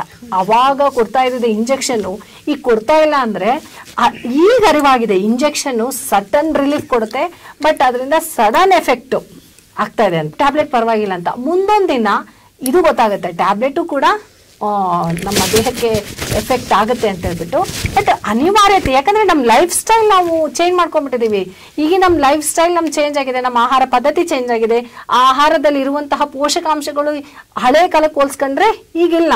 ಅಂಡ್ ನೀವ್ ಹೇಳ್ದಂಗೆ ಸರ್, ಹಳೆ ಕಾಲದಲ್ಲಿ ಒಂದು ತಲೆನೋವು ಬಂದ ತಕ್ಷಣ ಅದೇನೋ ಒಂದು ಎಲೆ ಸೊಪ್ಪು ಅದು ರಸ ಎಲ್ಲ ಹಾಕಿದ ತಕ್ಷಣನೇ ರಿಲೀಫ್ ಆಗ್ತಾ ಇತ್ತು. ಅಂದ್ರೆ ದಟ್ ಟೈಮ್ ಆ ಒಂದು ಮನುಷ್ಯನ ಇಮ್ಯುನಿಟಿ ಪವರ್, ರೆಸಿಸ್ಟೆನ್ಸ್ ಪವರ್ ತುಂಬಾ ಚೆನ್ನಾಗಿರ್ತಿತ್ತು. ಸಡನ್ ಆ ಒಂದು ಸಣ್ಣದ ಅವನಿಗೆ ದೊಡ್ಡದಾಗ್ತಿರ್ಲಿಲ್ಲ ಕಾಯಿಲೆಗಳು. ಸಾಕಷ್ಟು ಸಾಕು ಅವರಿಗೆ. ಈಗ ಹೆಂಗಿದೆ ಅಂತ ಹೇಳಿದ್ರೆ, ಅವ್ರಿಗೊಂದು ತಣ್ಣೀರ್ ಕುಡಿದ್ರೂ ಆಗಲ್ಲ. ಆ ಲೆವೆಲ್ಗೆ ಇಮ್ಯುನಿಟಿ ಪವರ್ ಕಡಿಮೆ ಆಗಿದೆ ಅಂತ ಹೇಳಿದ್ರೆ ದಟ್ಸ್ ಅವರ್ ಪ್ರಾಬ್ಲಮ್. ಮನುಷ್ಯರು ನಾವಿದೀವಲ್ಲ, ನಾವು ಹಂಗೆ ನಮ್ಮ ಲೈಫ್ ಸ್ಟೈಲ್ನ ಅದನ್ನೇ ನಾನು ಹೇಳ್ತಾ ಇರೋದು. ಮೆಡಿಸನ್ ಇಂದ ಅಡ್ಡ ಪರಿಣಾಮ ಆಗ್ತಾ ಇದೆ, ಅದನ್ನ ನಾವು ಅಡಿಕ್ಟ್ ಆಗೋದು ಬೇಡ. ನಮ್ಮ ಲೈಫ್ ಸ್ಟೈಲ್ನ ನಾವು ಚೇಂಜ್ ಮಾಡ್ಕೊಳ್ಳೋಣ ಅಂತೇಳಿ ನಾವು ಅದೇ ವಾದ ಮಾಡ್ತಾ ಇರೋದು. ಇನ್ನು ಸರ್ ಹೇಳಿದ್ರು, ಹಳೆ ಕಾಲದಲ್ಲಿ ಕಣ್ಣಿನ ಬಗ್ಗೆ ಏನು ಚಿಕಿತ್ಸೆ ಏನು ಗೊತ್ತಾಗ್ತಿರ್ಲಿಲ್ಲ, ಈಗ ಎಲ್ಲ ಟ್ರೀಟ್ಮೆಂಟ್ ಇದೆ ಅಂತ. ವೈಜ್ಞಾನಿಕವಾಗಿ ನಾವು ಯುಗಾದಿ ಹಬ್ಬ ಮಾಡ್ತೀವಲ್ಲ, ಚಂದ್ರ ನೋಡ್ತೀವಲ್ಲ, ಅದೇ ಕಣ್ರಿ ಆಗಿನ ಕಾಲದಲ್ಲಿ ವೈಜ್ಞಾನಿಕವಾಗಿ ಒಂದೊಂದು ಹಬ್ಬನೂ ಒಂದೊಂದು ವಿಶೇಷತೆ ಇತ್ತು. ಆ ಚಂದ್ರನ ಹುಡುಕ್ತಿವಿ ಅಂದ್ರೆ, ಎಲ್ಲ ಸರಿಗಳಲ್ಲಿ ಚಂದ್ರನ ಹುಡುಕ್ತಿವಿ ಅಂದ್ರೆ ನಮ್ಮ ಕಣ್ಣಿನ ಪರೀಕ್ಷೆಯಲ್ಲಿ ಮಾಡ್ತಾ ಇದೀವಿ ಅಂತ ಅರ್ಥ. ಅದು ಅನ್ನೋಯಿಂಗ್ಲಿ ಫ್ಯಾಕ್ಟ್, ಅದು ಅನ್ನೋಯಿಂಗ್ಲಿ ಆಗ್ತಾ ಇರುವಂತಹ ಒಂದು ಕ್ರಿಯೆ. ಅದು ಅಲ್ಲಿ ಚಂದ್ರನ್ ಯಾರ ಹುಡುಕಿದ್ರು ಅಂದ್ರೆ ಅವ್ರ ಕಣ್ ಚುರುಕಾಗಿತ್ತು ಅಂತ. ಅಂಡ್ ಆಮೇಲೆ ಕಣ್ಣಿಗೆ ಎಫೆಕ್ಟ್ ಆಗುವಂತ ಕೆಲಸ ಯಾವ್ದು ಮಾಡ್ತಿರ್ಲಿಲ್ಲ ಅವಾಗ. ಏನಂಗೆ 24 ಗಂಟೆ ಮೊಬೈಲ್ ನೋಡೋದು, ಟಿವಿ ನೋಡೋದು, ಅದು ನೋಡೋದು. ಆಮೇಲೆ ನ್ಯಾಚುರಲ್ ಏರ್ ತಗೊಂತಾ ಇದ್ರು. ಯಾಕೆ ಕಣ್ಣಿನ ಪ್ರಾಬ್ಲಮ್ ಬರ್ತಾ ಇರ್ಲಿಲ್ಲ ಅವಾಗ. ಸೊ ಅವಾಗ ಅವಶ್ಯಕತೆ ಇರ್ಲಿಲ್ಲ. ಬಟ್ ಈಗಿನ ಲೈಫ್ ಅಲ್ವಾ, ಅದಕ್ಕೆ ಕಣ್ಣಿನ ಪ್ರಾಬ್ಲಮ್ ಬರ್ತಾ ಇದೆ. ಅನಿವಾರ್ಯತೆಯಿಂದ ಕಣ್ಣಿನ ಆಸ್ಪತ್ರೆ ಜಾಸ್ತಿ ಆಗ್ತಾ ಇದೆ. ಎಲ್ಲ ಅವಶ್ಯಕತೆಗಳು ಜಾಸ್ತಿ ಆಗ್ತದೆ, ಡಿಮ್ಯಾಂಡ್ ಜಾಸ್ತಿ ಆಗ್ತದೆ. ಮೇಡಮ್ ಹೇಳಿದ್ರು, ಯಾಕೆ ಮೆಡಿಕಲ್ ಸ್ಟೋರು ಯಾಕೆ ಜಾಸ್ತಿ ಆಗ್ತಾ ಇದೆ ಅಂದ್ರೆ, ಪ್ರೊಡಕ್ಷನ್ ಜಾಸ್ತಿ ಆಗ್ತಾ ಇದೆ ಅಂದ್ರೆ ನಮ್ಮಿಂದ ಡಿಮ್ಯಾಂಡ್ ಜಾಸ್ತಿ ಆಗ್ತಾ ಇದೆ. ಆದ್ರಿಂದ ಮೆಡಿಕಲ್ ಸ್ಟೋರ್ಗಳ ಹಾವಳಿಗಳು ಜಾಸ್ತಿ ಆಗ್ತಾ ಇದೆ. ನೋಡಿ, ಬಿಸ್ನೆಸ್ ಮಾಡ್ಬೇಕಂದ್ರೆ ಫಸ್ಟ್ ಓಪನ್ ಮಾಡೋದೇ ಮೆಡಿಕಲ್ ಸ್ಟೋರು ಅಲ್ವಾ. ಅಲ್ಲಿ ಬಿಸ್ನೆಸ್ ನಿಂತಿದ್ದಾರೆ ಅಂತ ಹೇಳಿದ್ರೆ ಅಲ್ಲಿ ನಮ್ ಕ್ಯೂರಿಂಗ್ ನಿಲ್ತಾ ಇಲ್ಲ. ಆಮೇಲೆ ಫಾರಿನ್ ಅಲ್ಲಿ ನೀವು ನೋಡ್ರಿ, ವಿತೌಟ್ ಡಾಕ್ಟರ್ ಪ್ರಿಸ್ಕ್ರಿಪ್ಷನ್ ಅವರು ಮೆಡಿಸಿನ್ ಕೊಡಲ್ಲ. ಬಟ್ ಇಲ್ಲಿ ನಾವು ಆರಾಮ್ಸ್ ಹೋಗ್ಬಿಟ್ಟು ವಿಕ್ಸಾಕ್ಷನ್ 500 ಕೊಡ್ರಿ, ತಲೆನೋವಿನ ಮಾತ್ರೆ ಕೊಡ್ರಿ, ತಲೆ ಸುತ್ತಾ ಇದೆ ಮಾತ್ರೆ ಕೊಡ್ರಿ ಅಂದ್ರೆ ಅಲ್ಲ, ಕೆಲವು ಮಾತ್ರೆಗಳು ಬ್ಯಾನ್ ಮಾಡಿದ್ದಾರೆ. ಬ್ಯಾನ್ ಮಾಡ್ತಾ ಇದಾರೆ ಅಂದ್ರೆ ನಾಳೆ ದಿನ ಈ ಮಾತ್ರೆಗಳು ಬ್ಯಾನ್ ಮಾಡ್ತಾರೆ. ಮಾಡಿದ್ದೇನೆ. ಹಾಗೆ ಹಂಗೆ ಒಂದೊಂದೇ ಒಂದೊಂದೇ ಅದ್ರ ಬಗ್ಗೆ ಆಳವಾಗಿ ಹೋಗ್ತಾ ಹೋದಂಗೆ ಎಲ್ಲ ಗೊತ್ತಾಗುತ್ತೆ ಇದು ಕೂಡ ಸೈಡ್ ಎಫೆಕ್ಟ್ ಆಗ್ತಾ ಇದೆ ಅಂತ.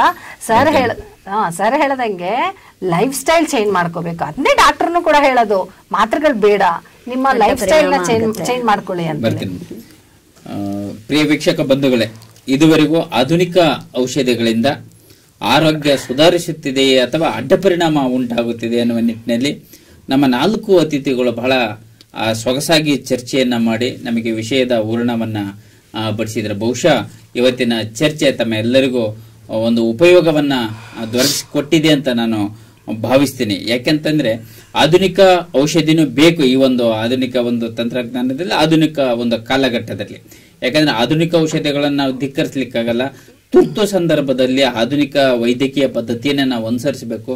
ಇನ್ನು ನಮ್ಮ ಆಯುಷ್ಯವನ್ನ ಅಥವಾ ದೈಹಿಕವಾಗಿ ಅಥವಾ ಆರೋಗ್ಯವನ್ನ ಶಾರೀರಿಕವಾಗಿ ಸದೃಢತೆಯನ್ನು ಇಟ್ಕೊಳ್ಬೇಕಂತಂದ್ರೆ ನಮಗೆ ಹಳೆ ಕಾಲದ ನಮಗೆ ಆ ಪದ್ಧತಿನೂ ಬೇಕಾಗುತ್ತೆ, ಆಯುರ್ವೇದ ಪದ್ಧತಿನೂ ಬೇಕು. ಅದು ಸಹ ಒಂದು ವೈಜ್ಞಾನಿಕ ಪದ್ಧತಿ ಆಗಿದೆ. ಎರಡನ್ನ ನಾವು ಸಮೀಕರಿಸಿಕೊಂಡು ಯಾವುದು ಸೂಕ್ತ, ಯಾವುದು ನಮಗೆ ಅವಶ್ಯಕತೆ ಇದೆ ಅಂತ ನಾವು ತಿಳ್ಕೊಳ್ಬೇಕು. ನಮ್ಮ ಆಹಾರ ಪದ್ಧತಿ, ನಮ್ಮ ಜೀವನದ ದಿನನಿತ್ಯದ ಒಂದು ಜೀವನ ಪದ್ಧತಿಯನ್ನ ನಾವು ಬದಲಾಯಿಸಿಕೊಳ್ಬೇಕಾಗಿದೆ. ನಮ್ಮ ಆರೋಗ್ಯ ನಮ್ಮ ಕೈಯಲ್ಲಿದೆ. 2 ತಂಡ ಹೇಳಿದ್ದು ಅದನ್ನೇ, ನಮ್ಮ ಆರೋಗ್ಯ ನಮ್ಮ ಕೈಯಲ್ಲಿ ಇರಬೇಕಂತಂದ್ರೆ ನಾವು ಹೇಗಿರಬೇಕು, ನಮ್ಮ ಲೈಫ್ ಸ್ಟೈಲ್ ಹೇಗಿರಬೇಕು, ನಾವು ಅತಿಯಾಗಿ ಒಂದು ಮೆಡಿಸಿನ್ಗಳಿಗೆ ಅಡಿಕ್ಟ್ ಆಗದೆಯ ನಮ್ಮ ಆರೋಗ್ಯವನ್ನು ವೃದ್ಧಿಸುವ ಹಿನ್ನೆಲೆಯಲ್ಲಿ ಒಳ್ಳೆ ಉತ್ತಮಾಂಶಗಳನ್ನು ರೂಢಿಸಿಕೊಂಡಾಗ ಮಾತ್ರ ಸಾಧ್ಯ ಅಂತ ಹೇಳ್ತಾ 4 ಜನ ಅತಿಥಿಗಳು ತಮ್ಮ ಬಿಡುವಿನ ವೇಳೆಯನ್ನು ನಮ್ಮ ಬಸವ ಟಿವಿಗೆ ಮುಡಿಪಿಟ್ಟು ಬಂದು ಇಲ್ಲಿ ಉತ್ತಮ ಅಂಶಗಳನ್ನು ಚರ್ಚೆ ಮಾಡಿದ್ದೀನಿ. ನಮ್ಮ ಟಿವಿಯ ಪರವಾಗಿ, ನಮ್ಮ ಅನುಭವಗೋಷ್ಠಿಯ ಪರವಾಗಿ ತುಂಬ ಹೃದಯದ ಧನ್ಯವಾದಗಳನ್ನು ಸಾಧಿಸ್ತಾ ಇದ್ದೇನೆ. ಶರಣಾರ್ಥಿ. ಪ್ರಿಯ ವೀಕ್ಷಕ ಬಂಧುಗಳೇ, ಇದೇ ರೀತಿ ಮುಂದಿನ ಸಂಚಿಕೆಗಳಲ್ಲಿ ಇನ್ನೂ ಉತ್ತಮ ಒಂದು ಚರ್ಚಾ ವಿಷಯಗಳ ಜೊತೆಗೆ ನಿಮ್ಮ ಮುಂದೆ ಬರ್ತೀವಿ. ಅಲ್ಲಿವರೆಗೂ ನೋಡ್ತಾ ಇರಿ ಶ್ರೀ ಬಸವ ಟಿವಿ. ಇದು ಸಂಸ್ಕಾರದ ಬೆಳಕು. ಶರಣಾರ್ಥಿ.